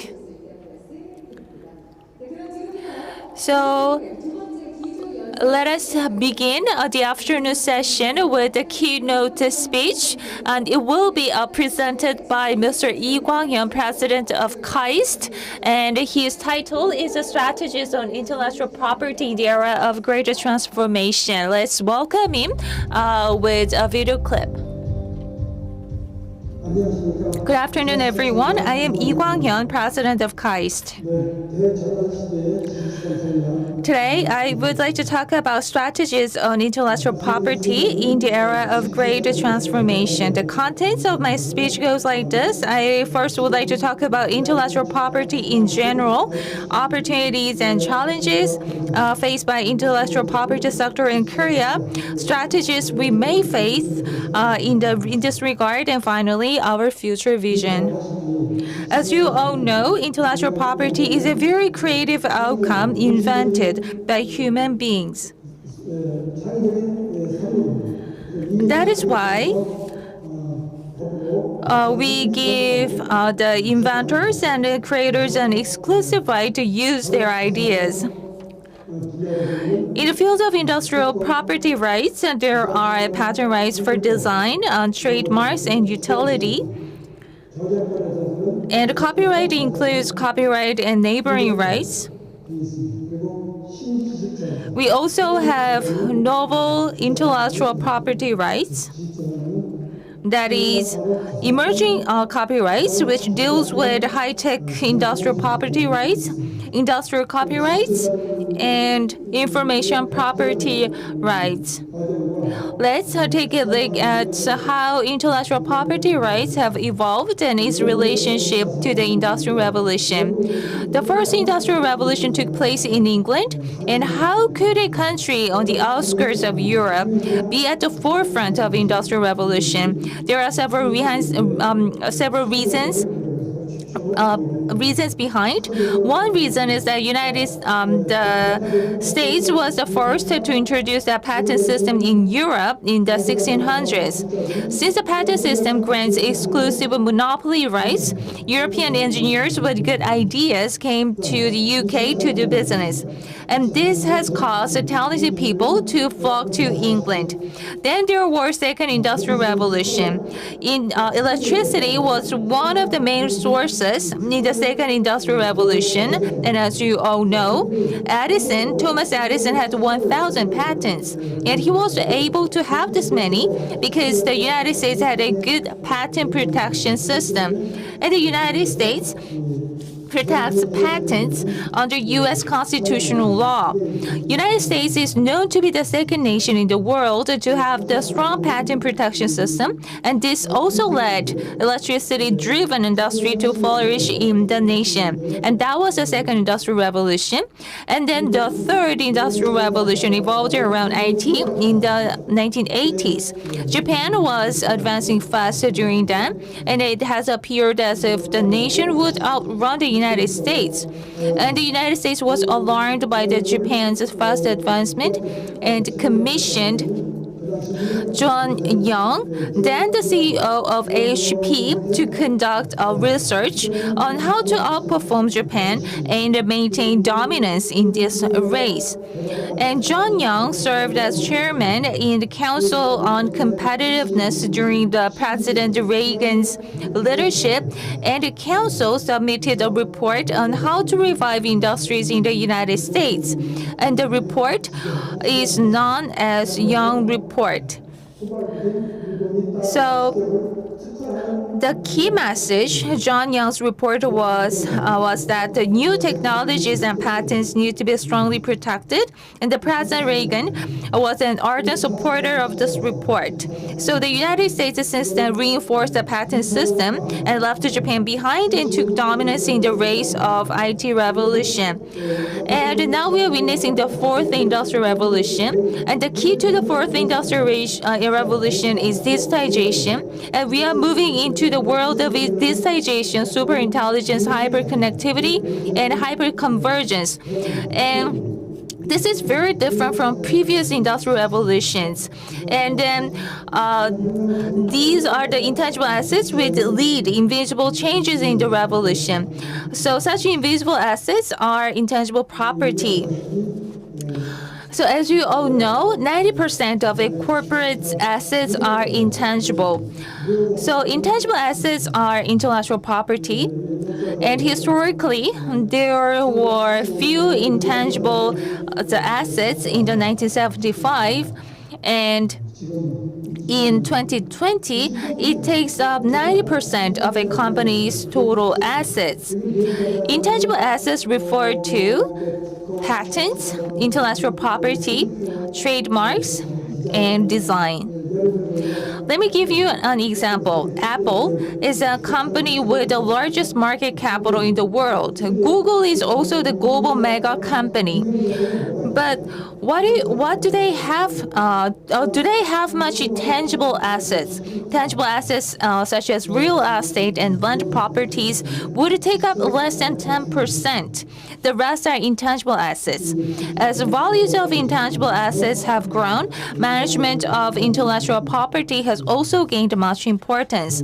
As our society transitions to the digital economy, it has been crucial to manage artificial intelligence, data, and etc. Establish relevant intellectual property strategies. In the era of technological hegemony, the conflict between the United States and China has intensified, and at the heart of this conflict lies technological hegemony. So intellectual property is the basis of their power struggles. So nations once protected themselves with guns and swords in the past, but nowadays we are shielding our nations with intellectual property. Then how about Korea? Where do we stand? So let's first take a look at our opportunity factors, the areas we outperform others. First, we have considerable know-how in IP analysis and utilization, and Korea is also known as a global IP powerhouse. South Korea ranks 4th in the world for patent application, and PTC patent applications are ranked 4th in the world. That is after China, United States, Europe, and Japan, and we get this score when we consider European nations as one entity. And IP-related court trial infrastructure has been greatly improved. So each court now has specialized roles to play. For example, the first trial is handled by 5 district courts, and the second trial is handled by a patent court. And what's more, International Affairs Bureau is newly established within the patent court.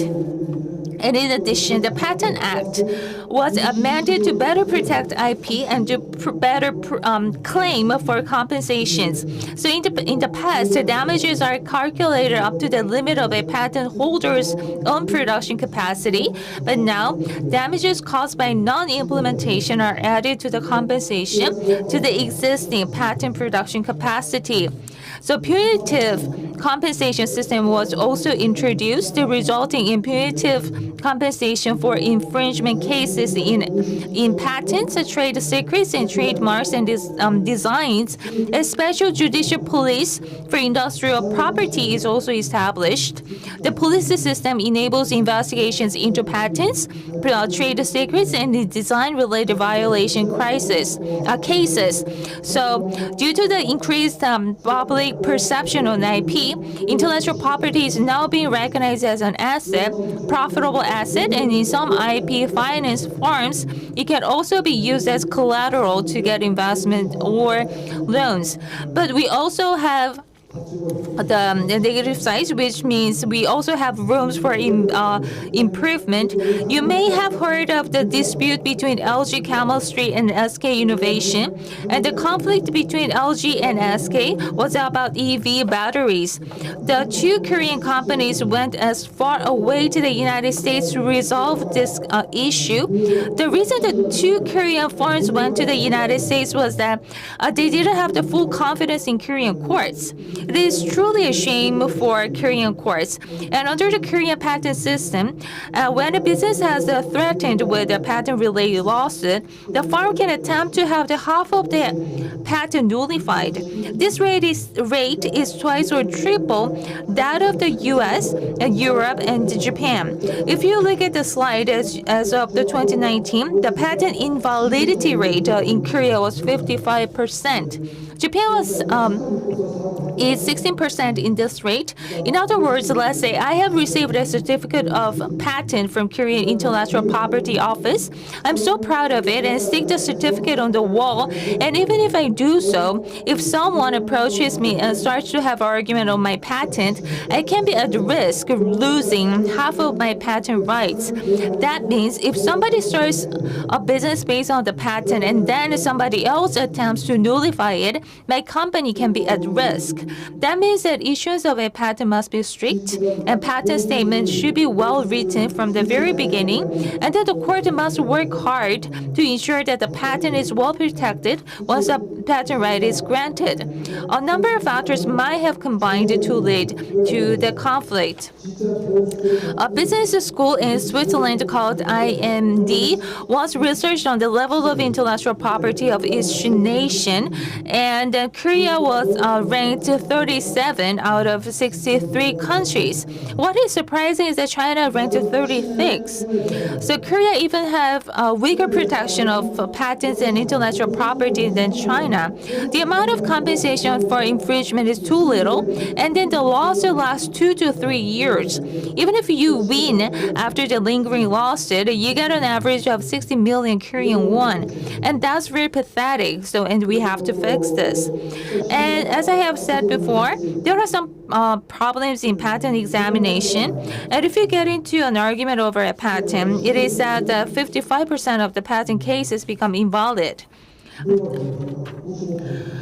So there are several reasons for this, and one of them is poor evaluation. In Korea, one examiner is handling too many cases. So 190 cases are handled in Korea. When we compare the processing period with other countries, it takes 103 months in Korea, and other countries require longer time. Well, some would say longer processing time is very frustrating, but they are trying to handle each case with caution. But if you look at the amount of time invested in per case, Korea puts in 124 hours, but other countries spend much more time doing this. So let me talk about strategies for intellectual property. It can be summarized in 4 points. I have mentioned that in the past, UK pioneered in patent protection, which motivated excellent engineers to flock to the UK, and it enabled UK to become the leading nation of the first industrial revolution. Because patents are well protected in the United States, patent applications became active, which then spurred the second industrial revolution in the United States, that is also known as electrical revolution. I have also mentioned that the third industrial revolution evolved around patent protection, and the United States is currently taking the lead by defeating Japan's pursuit and revolutionizing the IT sector. It is still valid today. So therefore, if our country protects patents well, patents applications would increase, more patent holders will do business there, which in turn will create more jobs. Industries would be revitalized in this way. A virtuous cycle will be created in patent-related industry. So this makes the patent protection very important. 90% of the global companies are based in the intangible assets. However, Korea is lagging behind in patent and intellectual property protection. So the government offices that are responsible for such works are too small in scale and are even dispersed in various locations. So I think it would be appropriate to appoint an IP officer to the Blue House and have a comprehensive management control tower like Ministry of Intellectual Property. And we need to assert our rights in the management of advanced technologies such as AI and big data by building an intellectual property system suitable for the digital age. So when you establish a national strategies in this regard, our R&D direction should be geared toward utilizing IP-related big data. When we lack a specific technology, a blank technology as we call it, we need to think about how to fill up such gaps. It can be done by analyzing IP. We can find out what we lack of by using IP and big data. And in addition, a national strategy should be geared toward protecting predictive technologies, prevent brain drain, and overcome patent barriers. So we can build such strategies through IP analysis. So policy directions should also be geared toward facilitating startup businesses using IP and enable financial sectors to accommodate IP in bank loans and investments. The third is to strengthen the IP protection environment. Under the current patent law, even if a person who infringes a patent does not provide evidence, sanctions imposed on them have been very weak. So to solve this problem, the Korean Intellectual Property Office is currently working to establish a Korean-style discovery system. So if any patent infringer opposes to submit evidence, the penalties imposed on them would increase. So far, people have been declining to submit evidence based on the pretext that they were trade secrets. So in the future, I think that such an excuse should be countenanced and the law should be revised in a way that will place more disadvantages to patent infringers. So copyright should first go to the creator.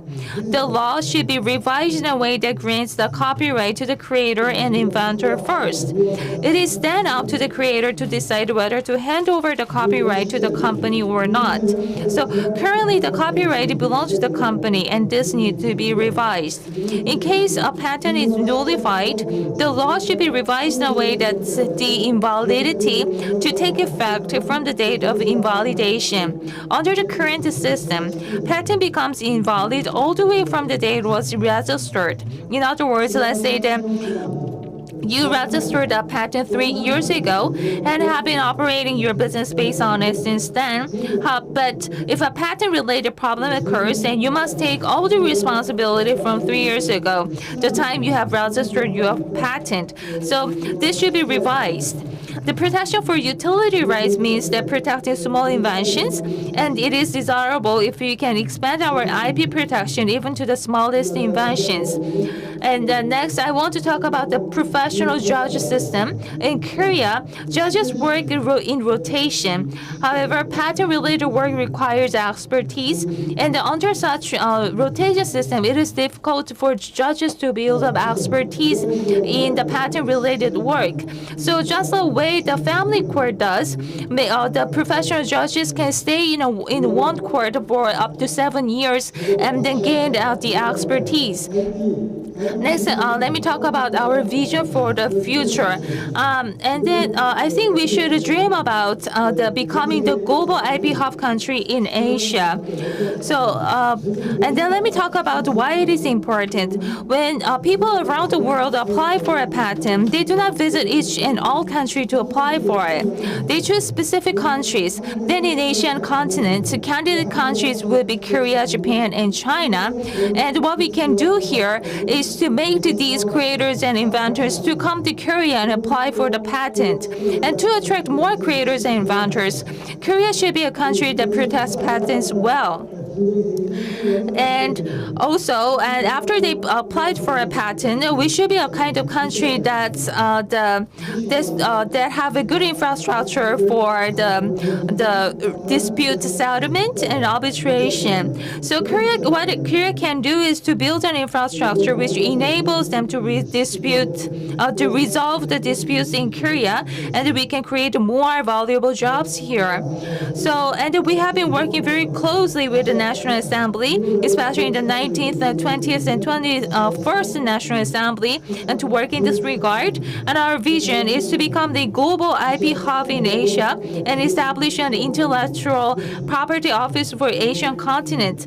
And there's the European Patent Office in Europe. And what we can do is to create a single Asian Patent Office in Korea. So just the way that Europe does.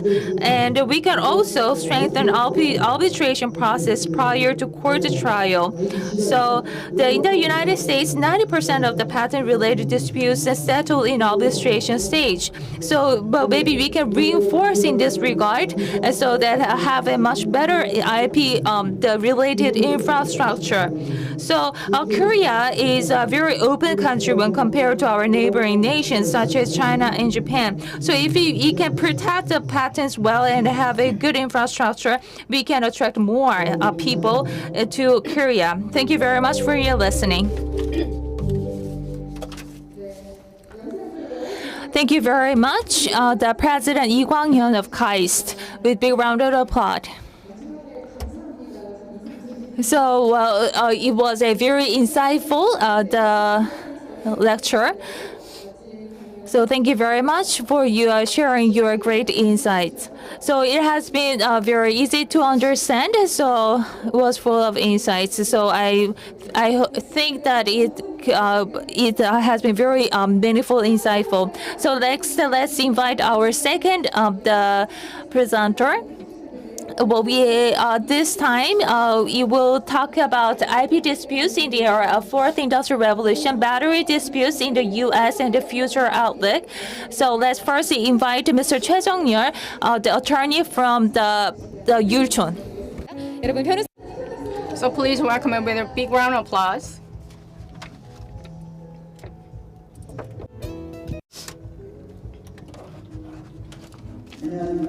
Good afternoon.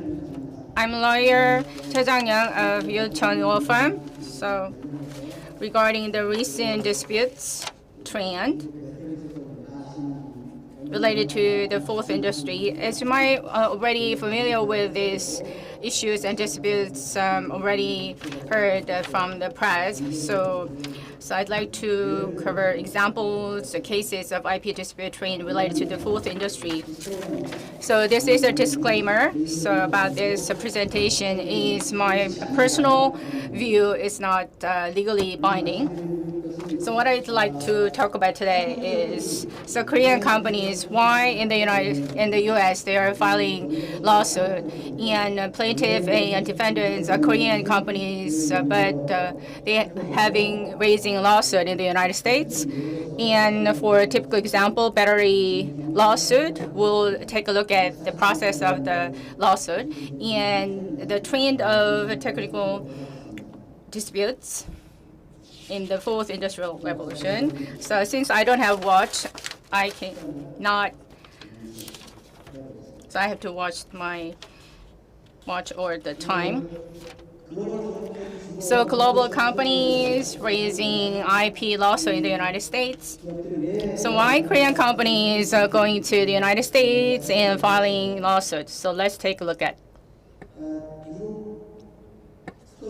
So the number of U.S. patent infringement in litigation up to 2013 exponentially increasing, and then it slowed down.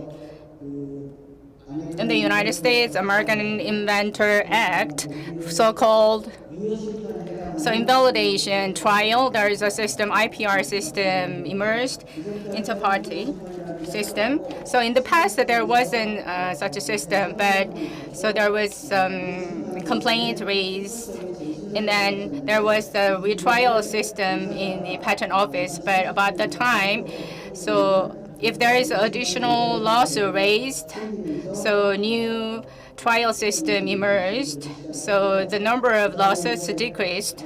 As you might know, in the U.S. patent litigation, so patent law, MP, so MP is having one patent, so against the other company, a lot of companies, and then consolidated. But the conditions for consolidation, there is a very tough conditions, legal terms, and MP cost very high. So the number of cases reduced. An eBay trial and came out, and injunction. And if the MP is not, so they haven't recognized that there is a situation overlapping. So from 2014, the number of cases reduced, and recently it is increasing as well. And Korean companies, patent lawsuit involving Korean companies. So by 2014 it decreased, and then recently, especially not only Korean large companies, but small and middle standing companies entered already in the U.S., increasing lawsuit. So Korean companies in the U.S. lawsuit started from U.S. trade secret infringement litigation by 2015. So the number actually plateaued, and then afterwards 2017 it increased, and there is a federal court regarding trade secret litigation is managed by the state government. So federal government couldn't intervene, but there is a cases they can raise a lawsuit, and there is procedural conveniences for companies to raise lawsuit. In the United States, there is a market there they enter, they could raise a file lawsuit. So recently, the number of lawsuit increasing. But why they are going to the United States? Since they are Korean companies like LG and SK or Meditox and Botox strains. Regarding this issue, why there are Korean companies going to the U.S.? So it's a venue for lawsuit. So what is the reason for raising lawsuit? As the previous presenter talked about, Lee Wang-yang of the KAIS talked about, through discovery, it's easier to have proof, especially trade secrets in terms of patents. It is relatively easy, but trade secrets, you have to know the secrets of the other party. It's not easy to deal with. So in the United States, through discovery, it's easy to prove. So that's why they are going to the United States. What is discovery? So this is a procedural adversarial system and procedures before going to court. So this is a hearing, before hearing previously, to the other party, raising questions, and then so receiving answers and data from the other party. And then there is a deposition if you need any testimony. So they can secure testimonies before. So since there is a discovery, it is easy to secure evidence. So what we can think, so if we don't, well, it's okay not to submit, or you can just hide the secrets and not sending answers sincerely. But there is a burden, like submission of adverse materials and financial and time cost. So all the keywords that the other party requests, you need to analyze all the data. So this is burden. And if there is you cannot comply with the requirements of discovery, then you might have sanctions. Then you haven't complied with the order. So whether you there is invalidation of a complaint or answer, default judgment. So before going to trial, you lose. And another factor is the President Lee Kwang-yeong said this is a massive compensation. So like a massive amount, like thousands billion dollars or hundreds billion dollars to recognize like Samsung Electronics IP lawsuit. So the verdict rate was $400 million.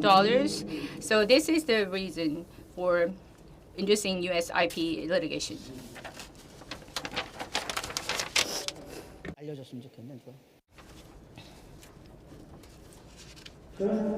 So specifically, so let's take a look at IP dispute cases. Battery dispute, how it happened, and procedure. Let's take a look at the process of the battery work.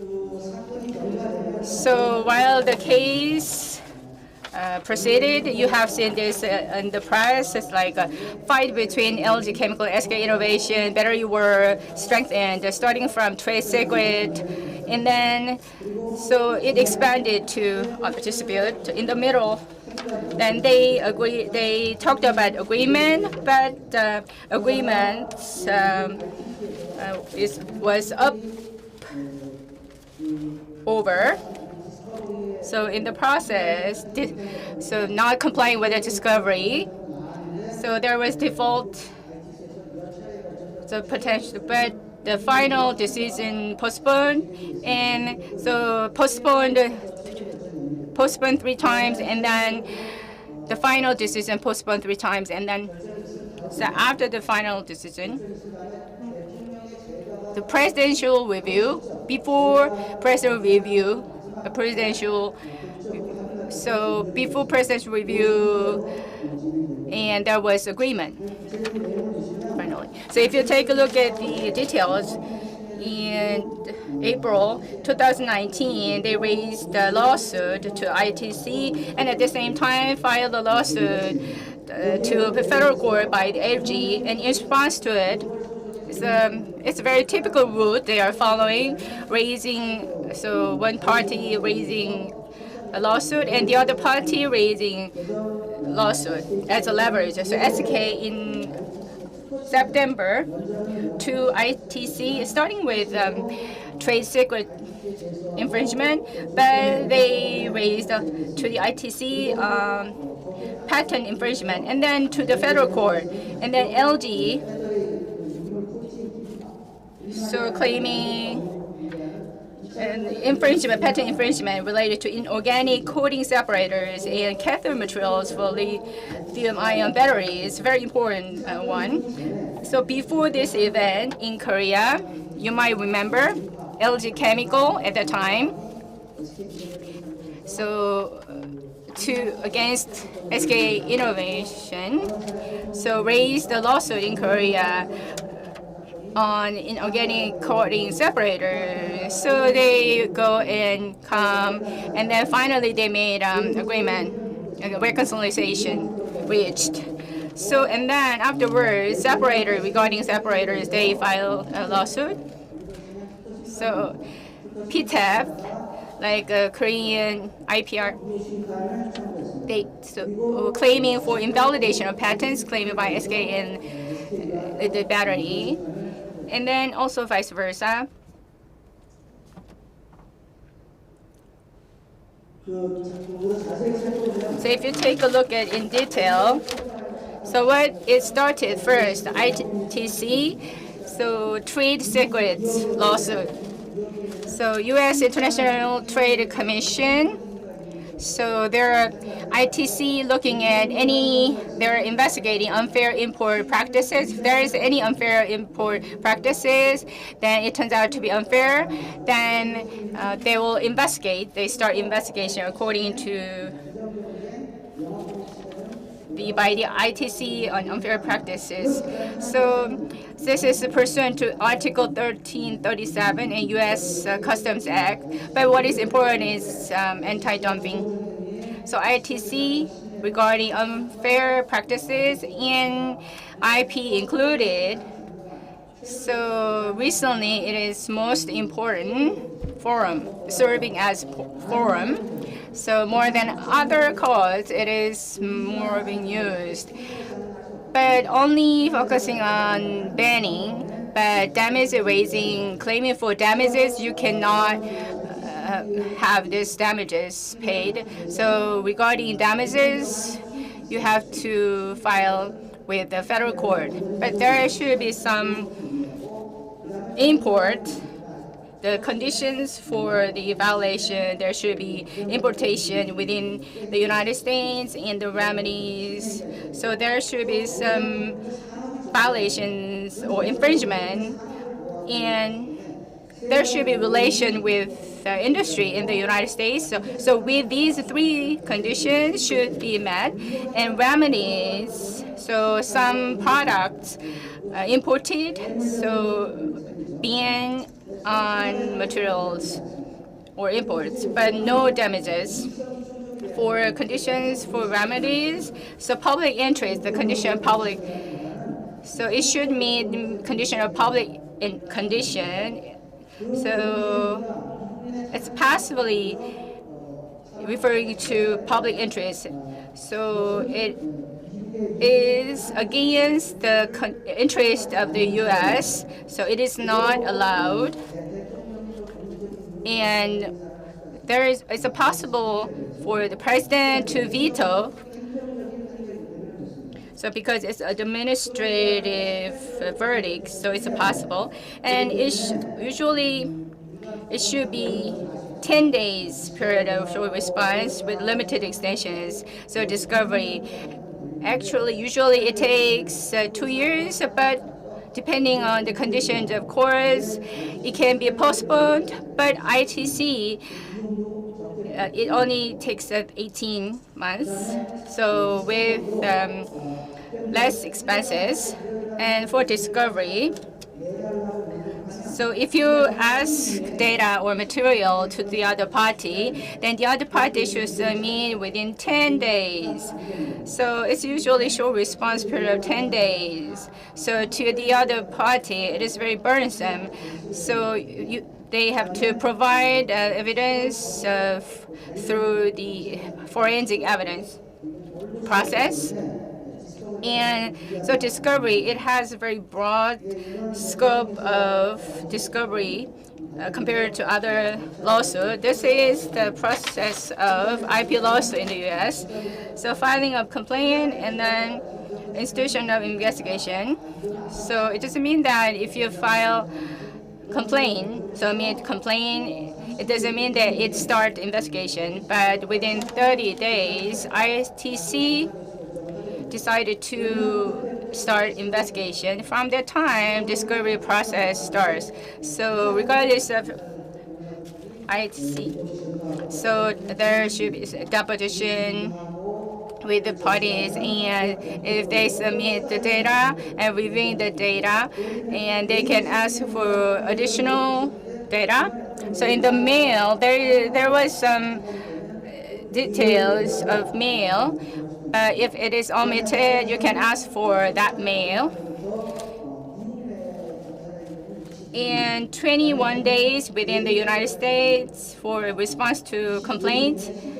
And overseas, 25 days. Within 25 days, it's a fast proceeding. And then there is a preliminary conference. And then, so there is a hearing 6 to 9 months after investigation begins, but no juries participating, but before the court with the deposition. So all the evidence is they defend or doing the process. And 11 to 14 months after investigation begins, there is initial determination and corresponding administrative judge, ALJ. So it's not judicial court, but it's like administrative court. All these courts have the certification and qualification. So potential determination and then final determination. If final determination comes out, then if it's not violated, annulled. If it's violated, and for 60 days, so president will review whether the president will approve or not. It's the time of president's. But actually, rather than president, USTR and the USTR, they will make an actual decision.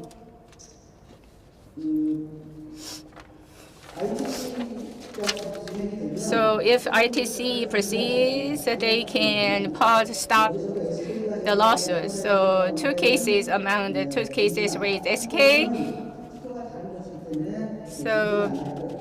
So one of the 2 lawsuits filed by SK did not start due to ITC investigation other patent claims, and the remaining 1 case raised by SK and 2 cases raised by LG are suspended.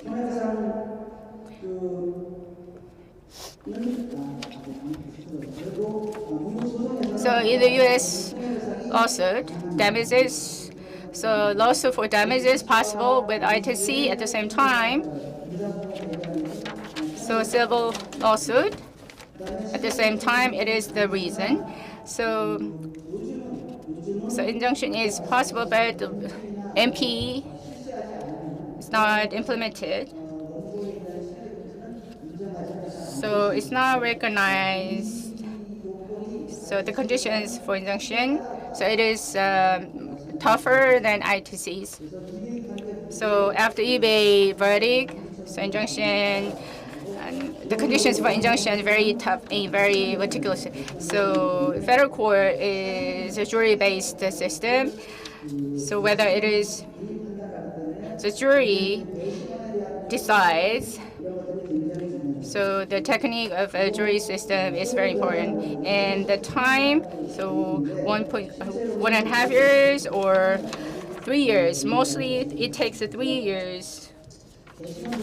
So it's a judicial system, so deposition or testimonial.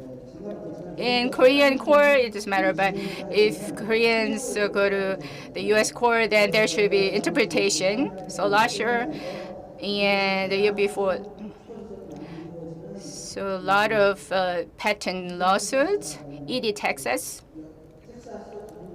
In the Eastern, in the federal court in Texas, so came to present.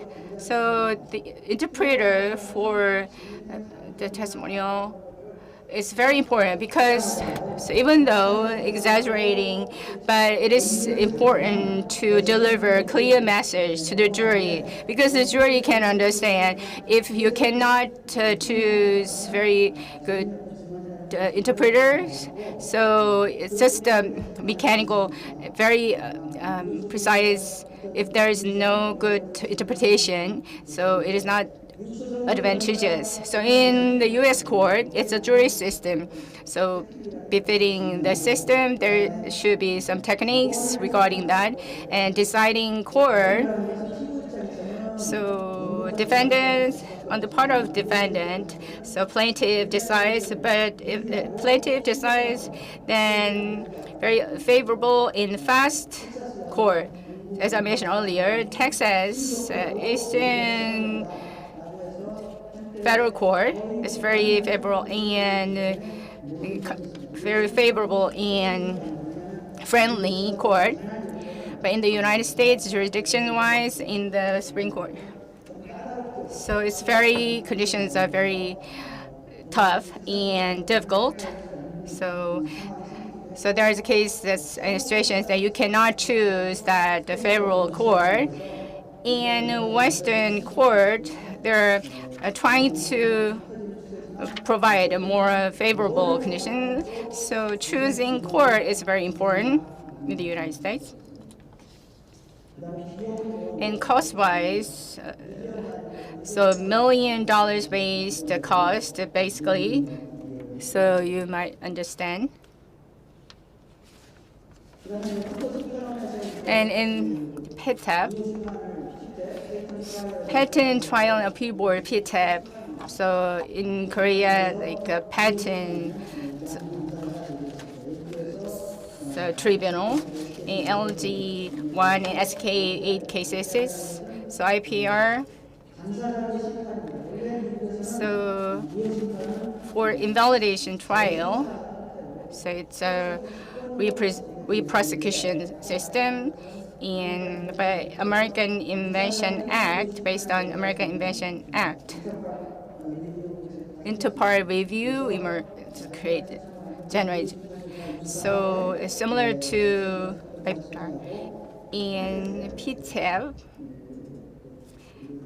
So inter-party review IPR process, PTAB, inter-patent invalid trial process involving applicant and patentees and hearing by the administrative judges of PTAB, part of the U.S. Patent and Trademark Office. And so the possible invalidation grounds lacking in novelty and non-obviousness or progressiveness according to prior art literature. So you have to look for new prior art within 12 months. So within 12 months of being sued or filed filing patent infringement case, and only 9 months after patent registration. So you cannot have IPR, but there is only injunction.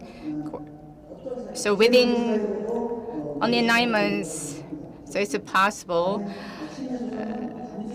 So within 9 months of patent registration. So as for suspension of infringement litigation, so after filing for appeal, the defendant may apply for suspension of infringement suit, but it is at the discretion of the judge whether or not to cite. But for LG's, apply for suspension of federal court proceedings filed by SK after IPR, but was rejected by a judge. And 2 procedures in IPR institution decision within 6 months of IPR claim.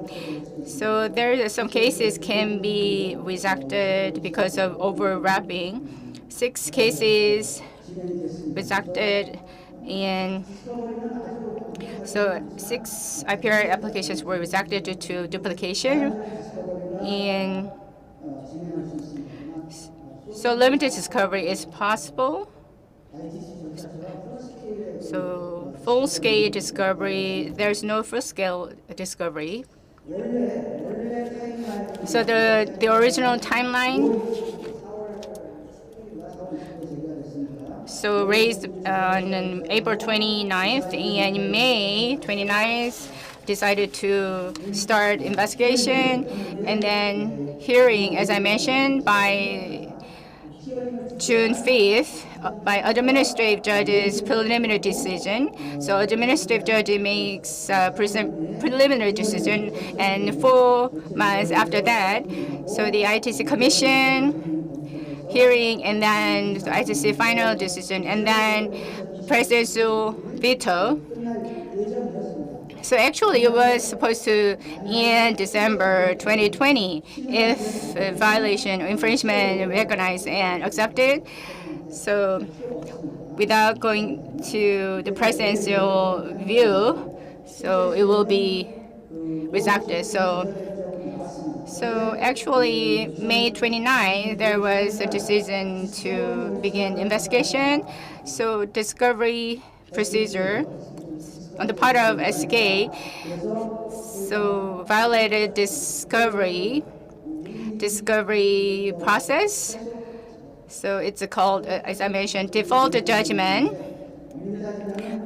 So it's a judgment without hearing or trial for violation of discovery procedure. It's automatic judgment. So there is a terms people use. I think it's a default judgment, what I say. So in the commission, so corresponding judges made a default judgment. It's very critical because you lose without the trial. That's why it's critical. So commission, so there is another hearing. So actually there was supposed to have final decision. But the parties, corresponding parties, make agreement. So 3 times, so it was postponed. The deadline or time postponed 3 times. So default, since it is default judgment, so infringement was recognized. So the scope of import limitation exclusion, so made a final decision in presidential review done. So it decided to March 30th. So LGSK, so it was a verdict of non-infringement. So there was preliminary judgment of non-infringement in LG patent infringement, and then so president actually it was supposed to have a presidential review, but before the night, so both parties agreed. So the lawsuit actually annulled. So there was a full agreement. So what is important in the U.S. lawsuit is discovery, because a while ago people asked what is the most important in the U.S. lawsuit. So you might think you don't have to submit data, or you can hide the data, but finally you might see all these exposed. So this is the duty to preserve evidence. From the laws raised, it doesn't have this duty, but the most important in the discovery is duty to preserve evidence. So when litigation will be reasonably foreseen, the duty to preserve evidence is triggered. So all the data should be preserved. So the data in your server, this deletion system in your server every 6 months, even though that is deleted in your server, you should preserve the data. Like regarding all the data, litigation, or the data given to your patent lawyers, you should ask patent lawyers to preserve the data.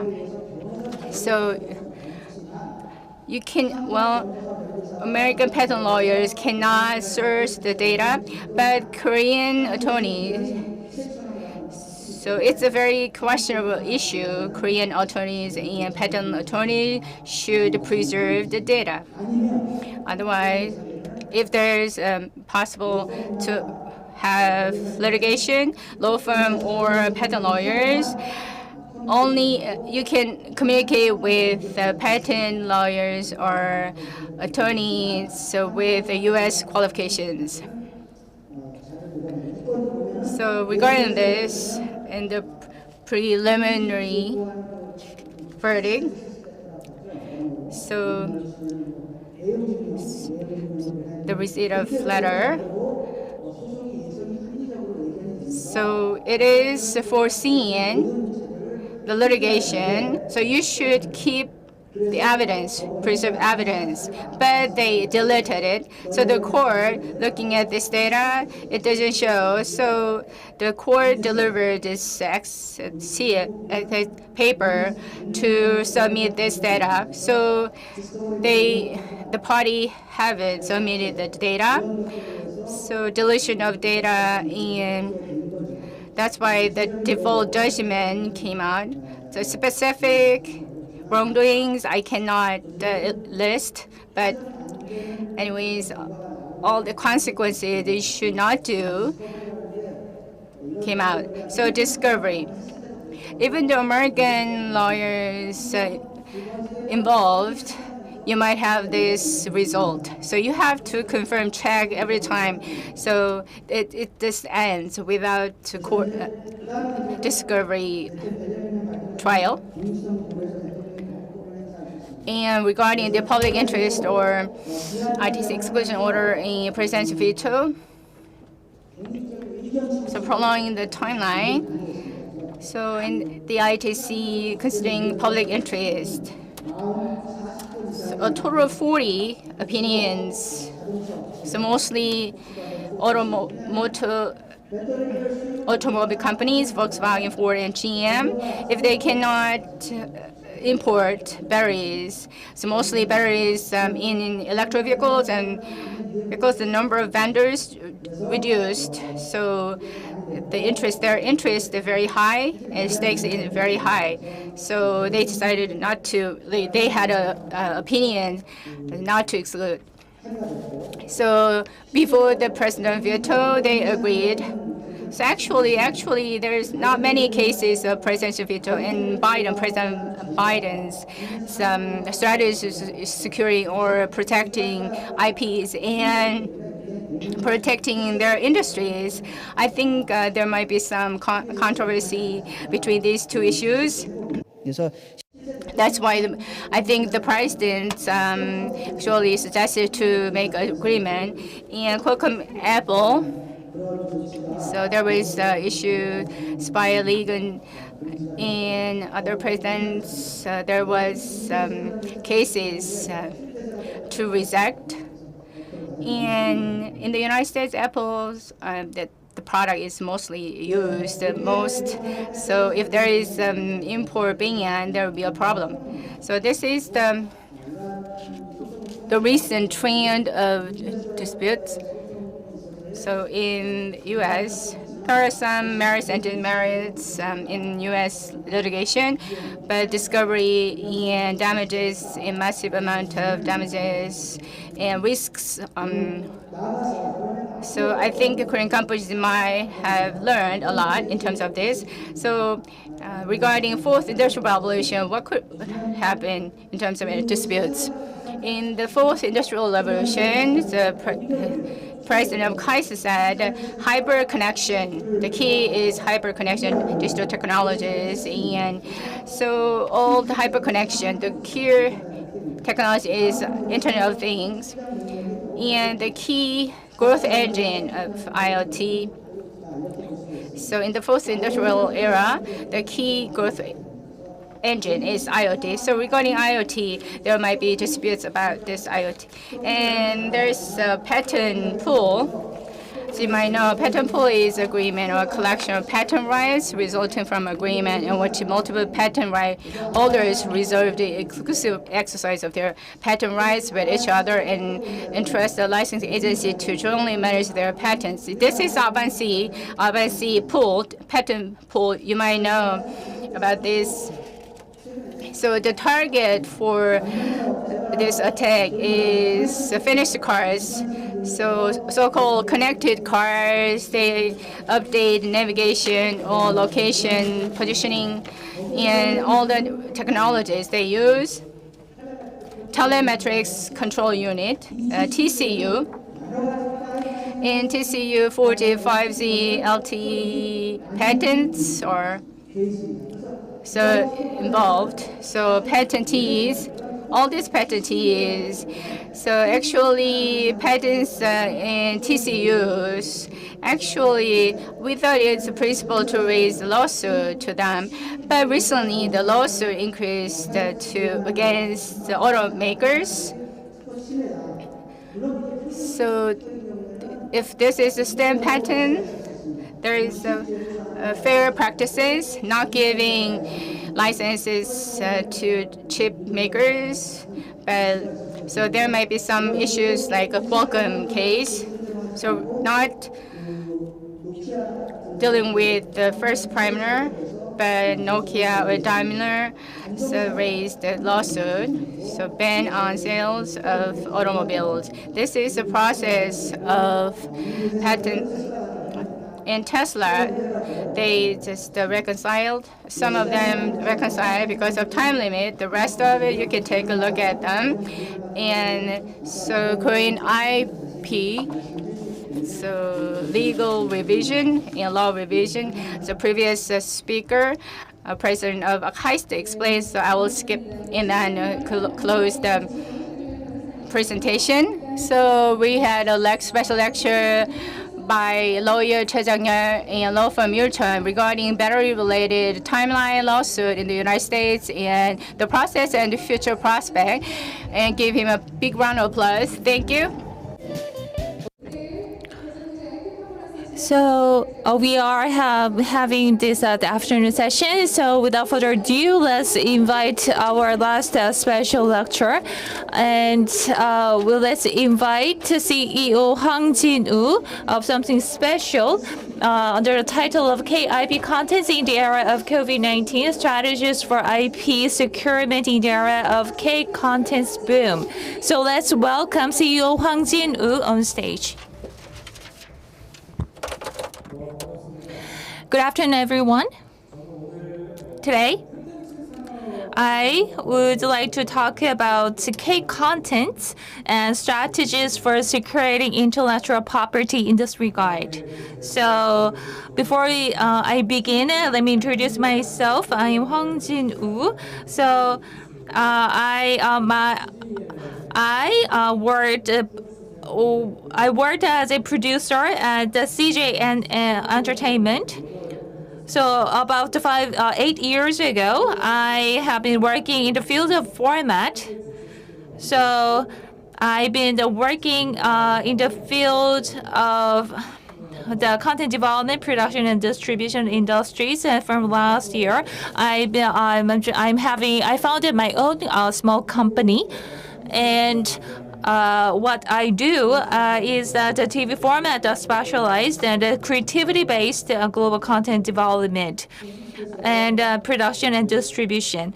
So that the name of my company is something special. And well, later I would dive in to the format, and then my company is very specialized in the format, and then I would talk further on what the format is, and then we are comprised of these former employees and the CJNNM, and so the similar the companies, and so we have expertise in this regard. So what I would like to talk about is this session is a special the lecture, and then as I have expertise in the content, so what I and then what the kind of the lecture that I pursue is something special, something more casual and much more entertaining to you and much more immersive to you.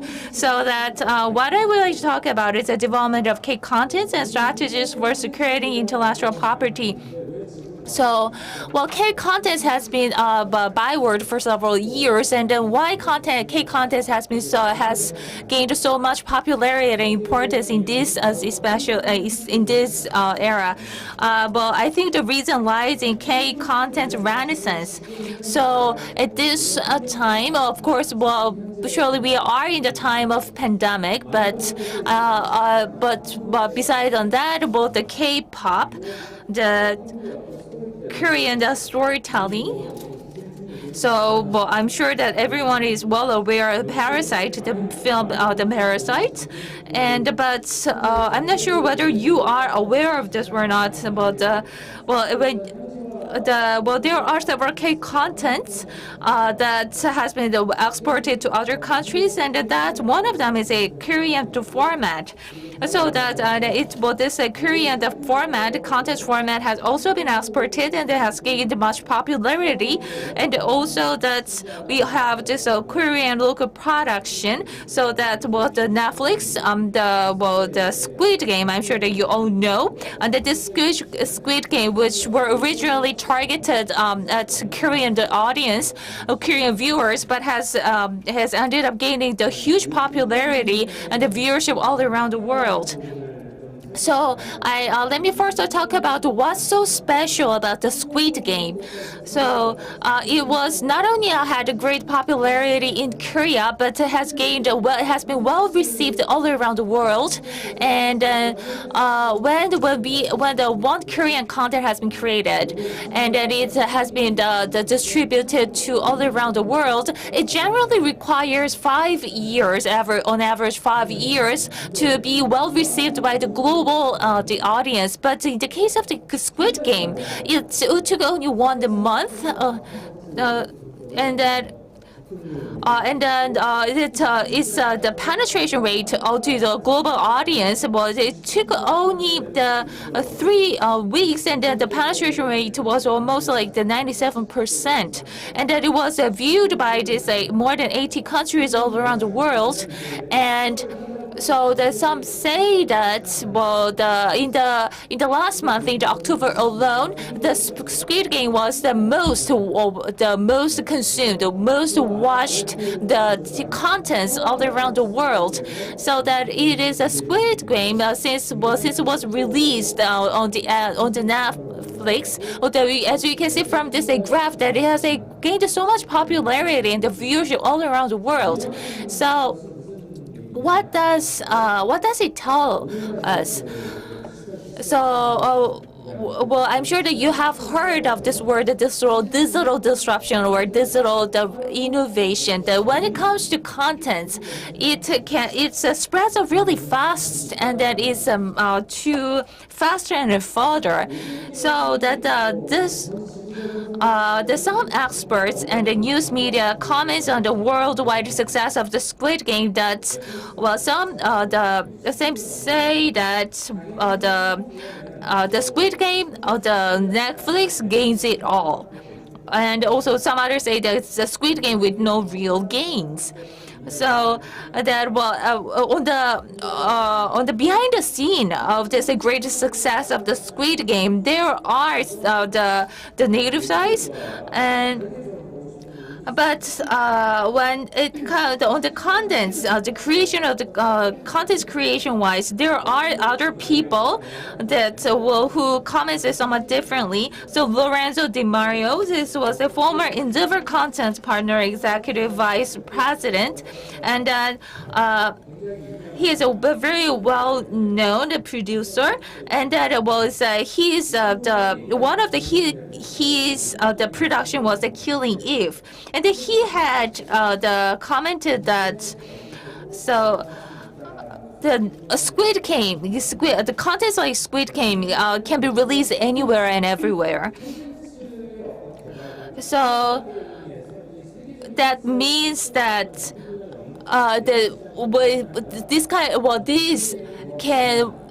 the Squid Game is not kind of the temporary success, and then we can there are so much potential contents that can come up everywhere and anywhere, and.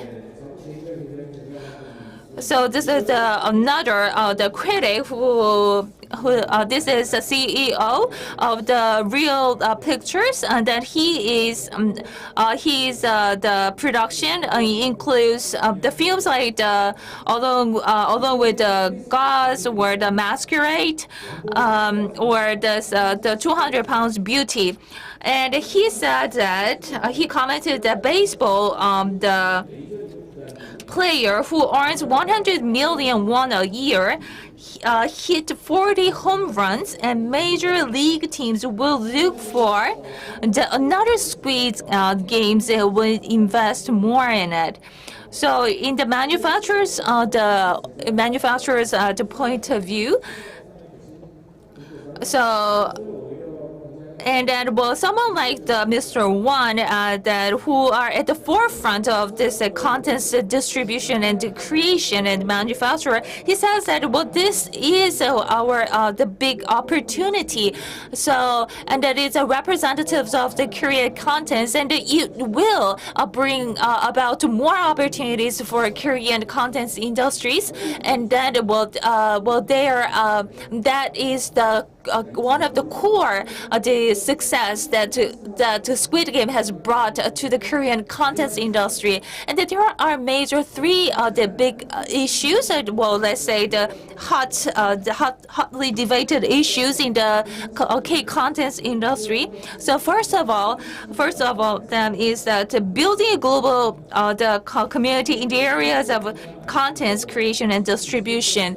So that I'm sure that you've been heard of the spin-off version of the Running Man to be released on the Disney Plus, so that the contents is no longer consumed by the local consumers. And the second, the issue is the leveraging the contents by creators and production companies. In the past, so the trends were more geared toward the larger companies, larger production companies or manufacturer companies. But nowadays, the opportunities are more given to the creators and the smaller the creators and inventors and manufacturers.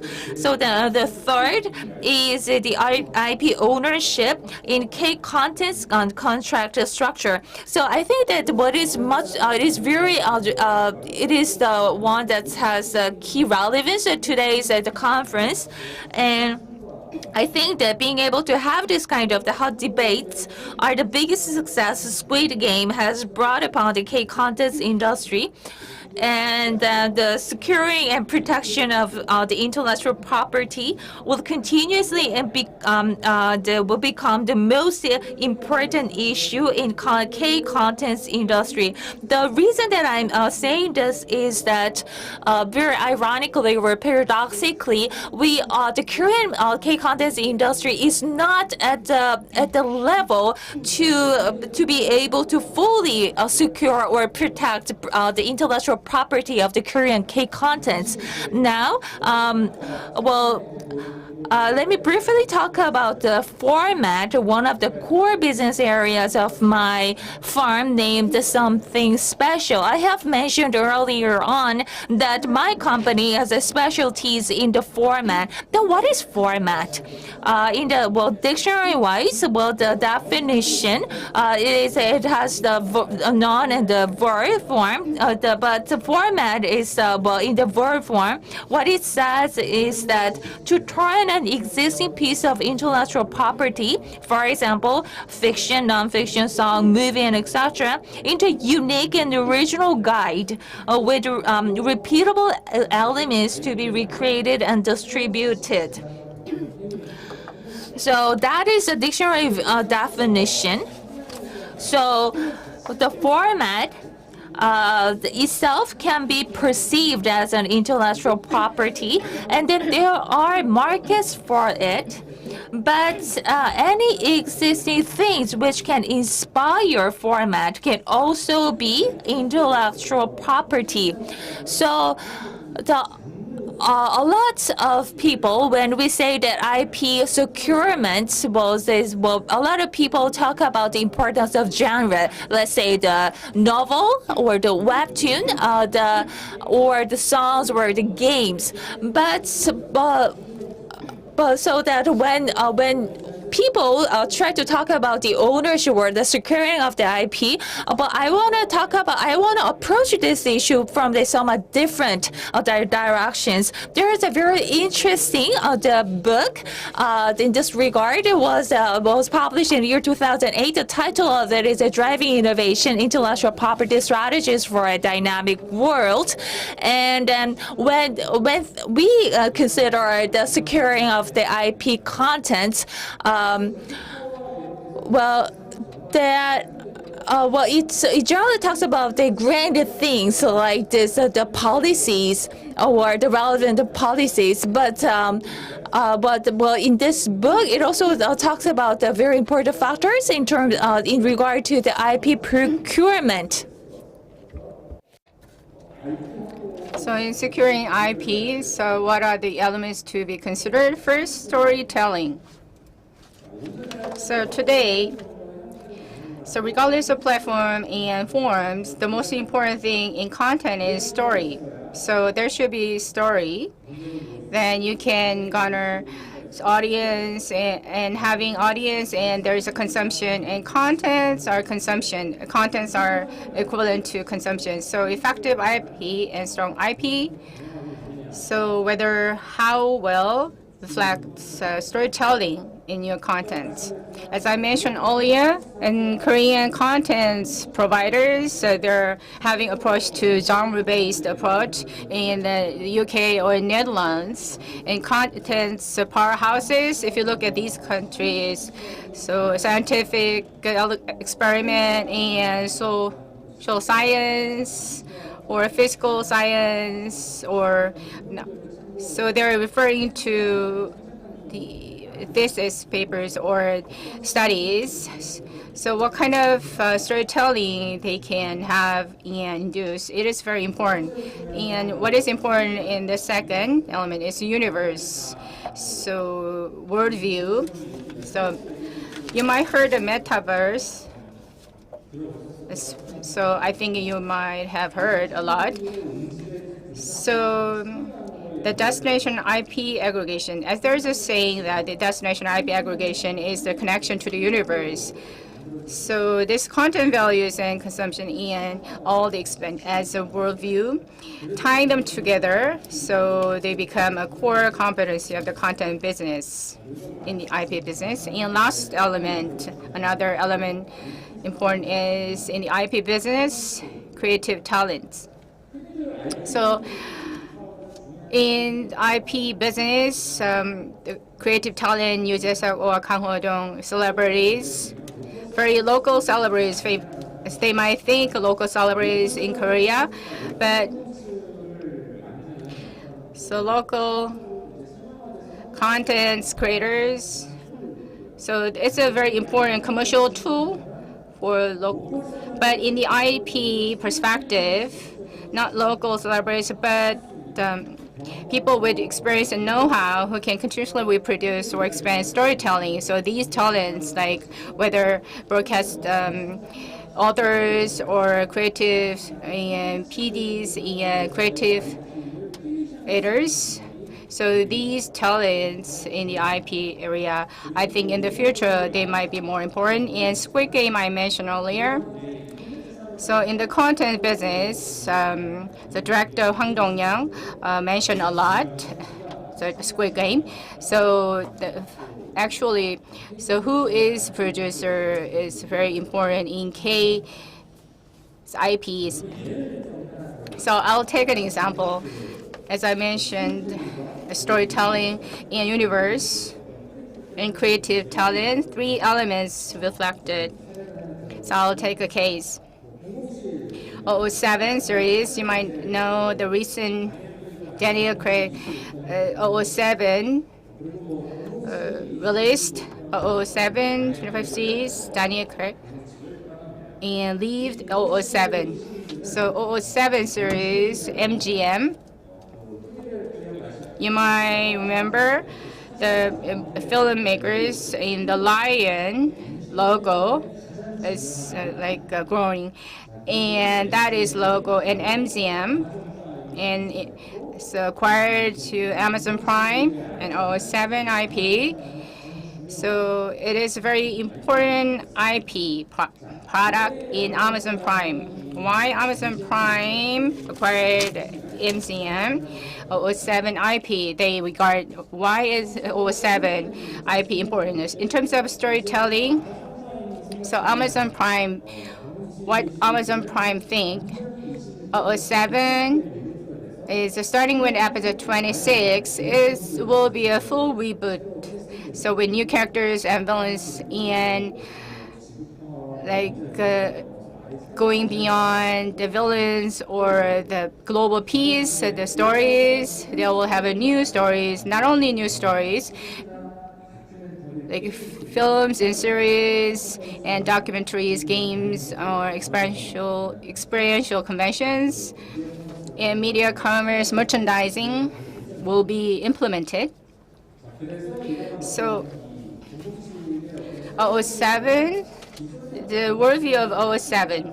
So with the existing IP, so James Bond, the spy, so focusing on this individual James Bond, but with the newly utilized, so there's a quartermaster engineering, so giving James Bond the new things. It's a scientist story and villains and other 7 spies. So 007 is a license to kill.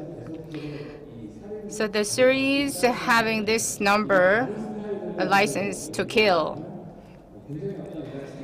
So these contents will be reflected with this new contents, and then it will be developed further.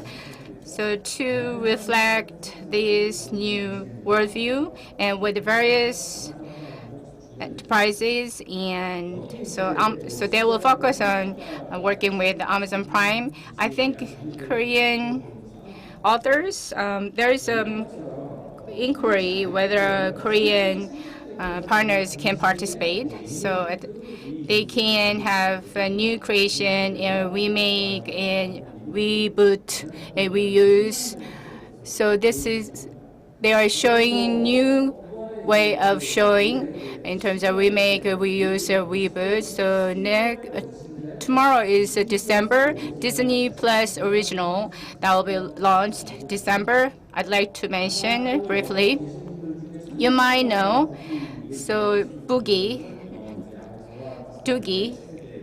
you might remember because you are same with the X generation. So Doogie, so reboot, so Genius Doogie, and color the race. And then Home Alone. So this is reboot version of Home Alone. And next, not only these, but the Spider-Man is the audience looking at and looking forward to see. So all the existing Spider universe mentioned. In the late 1990s, millennials, so in the global film industry, so huge hit, Warner Brothers, it's a reuse. So the concept of reuse, so next month it will be released. 오늘도 아침 And other than that, I have seen in the press the first ranking, it ranked the first, Dune, the film Dune, Warner Brothers, 25 years ago. It released the contents, and then it is reboot. Other than these hit IP, once again rebooted. So adjusted, and they're preparing it to readjust a readoption. So Korean content businesses, so there is existing IP securing method for the past IP, expanding top-tier writers' literary arts in their expenses, or like securing popular Hallyu stars first, and then content providers securing IP business rights, or securing financial resources through increasing PPL. So this is the existing method of securing IPs. But many businesses, content businesses, so as I mentioned, reboot of existing IPs, or they might produce local IPs through remake of domestic and foreign IPs, or they're making efforts to content sovereignty-wise and developing a worldview using IP, and then discovering new creative talents. So we have to make efforts in this regard. So securing IP is not just in addition to simply securing one IP, but we need to establish IP strategy for development for key content ecosystem as well. I'd like to emphasize this. So I mentioned securing IP. So in the future, key content industry, how we can protect IP. 제 So from my experience, based on my experience, so what is most important is registering your trademark. So broadcasting contents industry, in the content industry, media content industry, so registering trademark. So people are not registering their trademarks. Let's take a look at this trademark. So this is the International IP Conference. So registering a trademark in patents. So it's not limited to Korea. It's a global trademark. So patent. So likewise, trademark. So it's a registering global trademark. So what is disheartening is regrettable is there is a Bongmyeong-Gwahang. So the best format IP sold worldwide. So rather than NBC, but the Fox in the United States had the sole control. So in WIPO made a keynote speech. So contents a trademark. So you can see the trend of registering in trademarks. So Masked Singer. So not NBC broadcast company, but Fox. So from the on the part of contents business, so I think it is very regrettable. It is managed and controlled by Fox. So in terms of this registering trademark, you can secure IPs. So in the past, I worked in CJNM. So I'd like to take examples as registering trademark. So Mnet, there is a famous program, 너의 목소리가 들려, I can hear your voice, and sold around the world, 30 countries, a very famous format. Over 25 countries, I can see your voice. So registered trademark in 25 countries. So after importing this content, and those businesses importing these contents, they have to register, and then they can create the business opportunities. So registering trademark is, so it becomes a brain for IP expansion. And so there's people feeling the cost for trademark registration not worthy. So that means the same as not having any interest in global IP business. And what is important, secondly, is always check patents in the content business regarding patents. So I think people are not interested in patents. A typical case, Kinder, application IT company. It's a dating application, through a dating application. So if there is any ideal persons they like, so to the left you don't like, and yeah, to the right you like. So this technology, it's a patent holding technology. And one time, interactive dramas, contents there. So people talked about interactive contents drama. So contents expressing this to the left and to the right, they disappeared because they lost it. So they created and then disappeared in the market because Tinder has these patents. Because Tinder has this patent for sliding to the left and to the right, swiping. You can see to the left, swipe nights. So they started to release swipe night. So if they are not having this patents is rights registered. So especially in today's content in Web 18 or Disney platforms. So today, contents are very important key to business. So you should differentiate these contents. Then you should always check for your contents for patents. Even though there is another patent registered, but if you go with your contents without patents, not checking patents, like interactive drama, then it will lose the value as a content. And what is important, another one element is copyright is inevitable.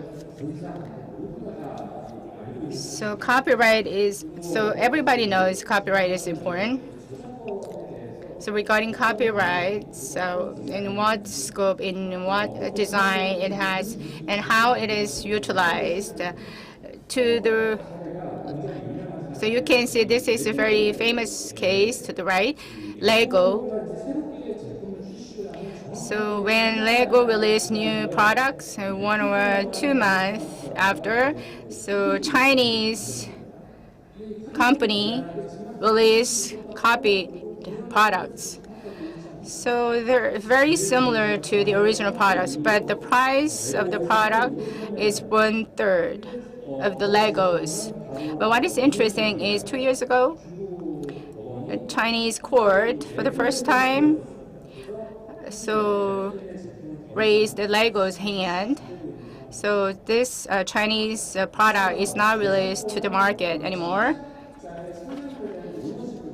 So this copyright is giving the rights to the content producers and creators. So copyright grants ownership of the creators' creations. So this is very good to have this ownership. So in today's content industry, so creatives must have the right to set the progress and process and direction to be clear, I think. So if we want to become an advanced content powerhouse, then the system awareness and performance level of content copyright must be advanced, like producers and broadcasters. Now you should not do like please provide us and send us good data, but in Netherlands and the U.S. there should be some systemized system regarding this copyrights and content copyrights. Another important thing is contract. So you might.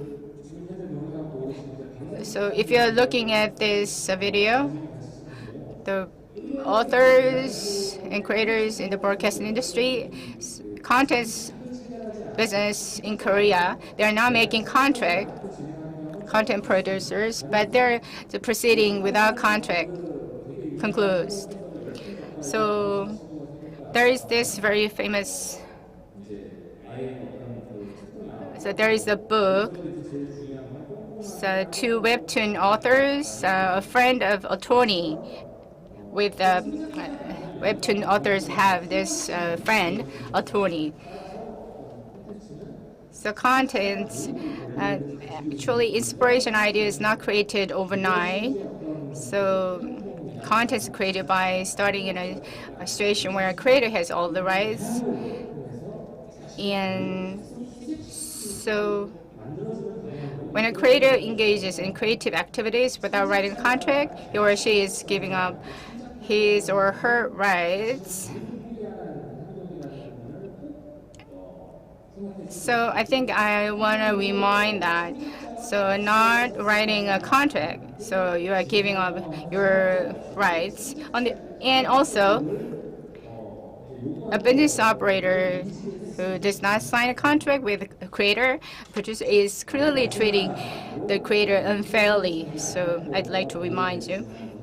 And lastly, I'd like to remind you respect the other's IP. So mostly, often cited Squid Game. So Netflix never entered the Chinese market, but for the last October, so most watched was Squid Game. It's illegal. So the victory of Squid Game in China, Youku platform. So they produced and shown this new content in China, and then there was complaints raised globally, and then they just raised them. So in Korea, IP content. So are we just respecting IPs in Korea? So it's regrettable. We are not actually fully respecting IPs in Korea. So heroes in independence in Korea, and so like Avengers in Korean Avengers. So Avengers, like I was puzzled because it was like a homage, a parody of Marvel characters. So not getting the content of the original author or original content. So it's not a homage or parody, and you should not mistake plagiarism. So in Korean music show, throat show, and they use the same set, and there was a claim raised. So they're talking about homage, or they often say it's a homage or original contents. or inspiration from the original one, but it's not. So if you haven't got the concept of original author or original content, it's not a homage or parody or inspiration. And you have your IP. So if you want your IP to be respected, so you should respect others' IPs. So if you want your IP to be respected, it starts with respecting others. It is a core proposition in the global IPs. And in closing, lastly, I'd like to talk about my case, starting the format business for the first time. What I heard the most is the format is not IP, so it is difficult to get recognition.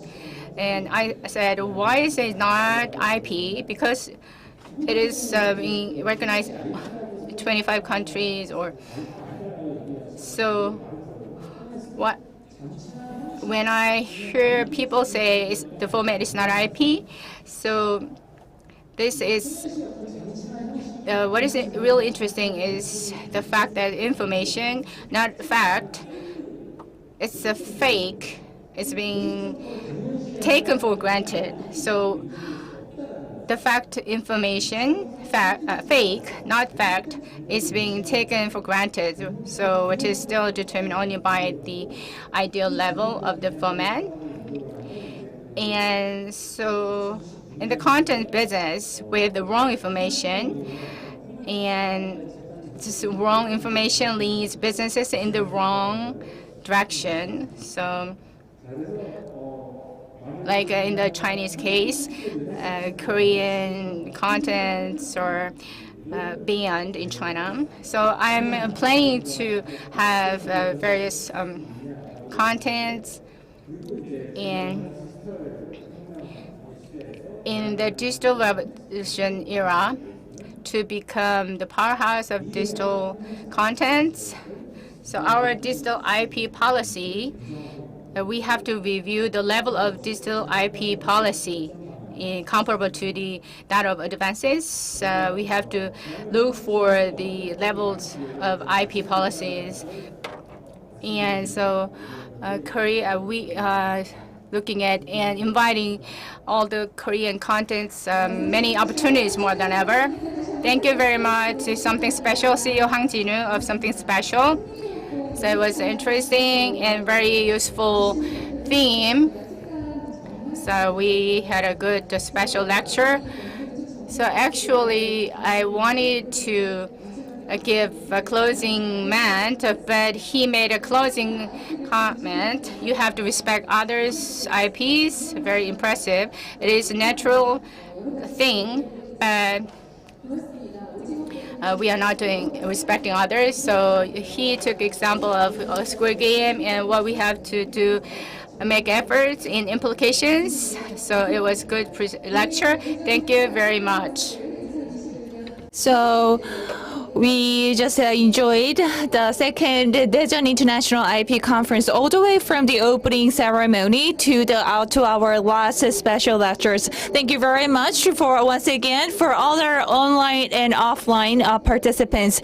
So thank you very much for your love and support. So with this, we will conclude the second the Daejeon International IP conference. Thank you very much.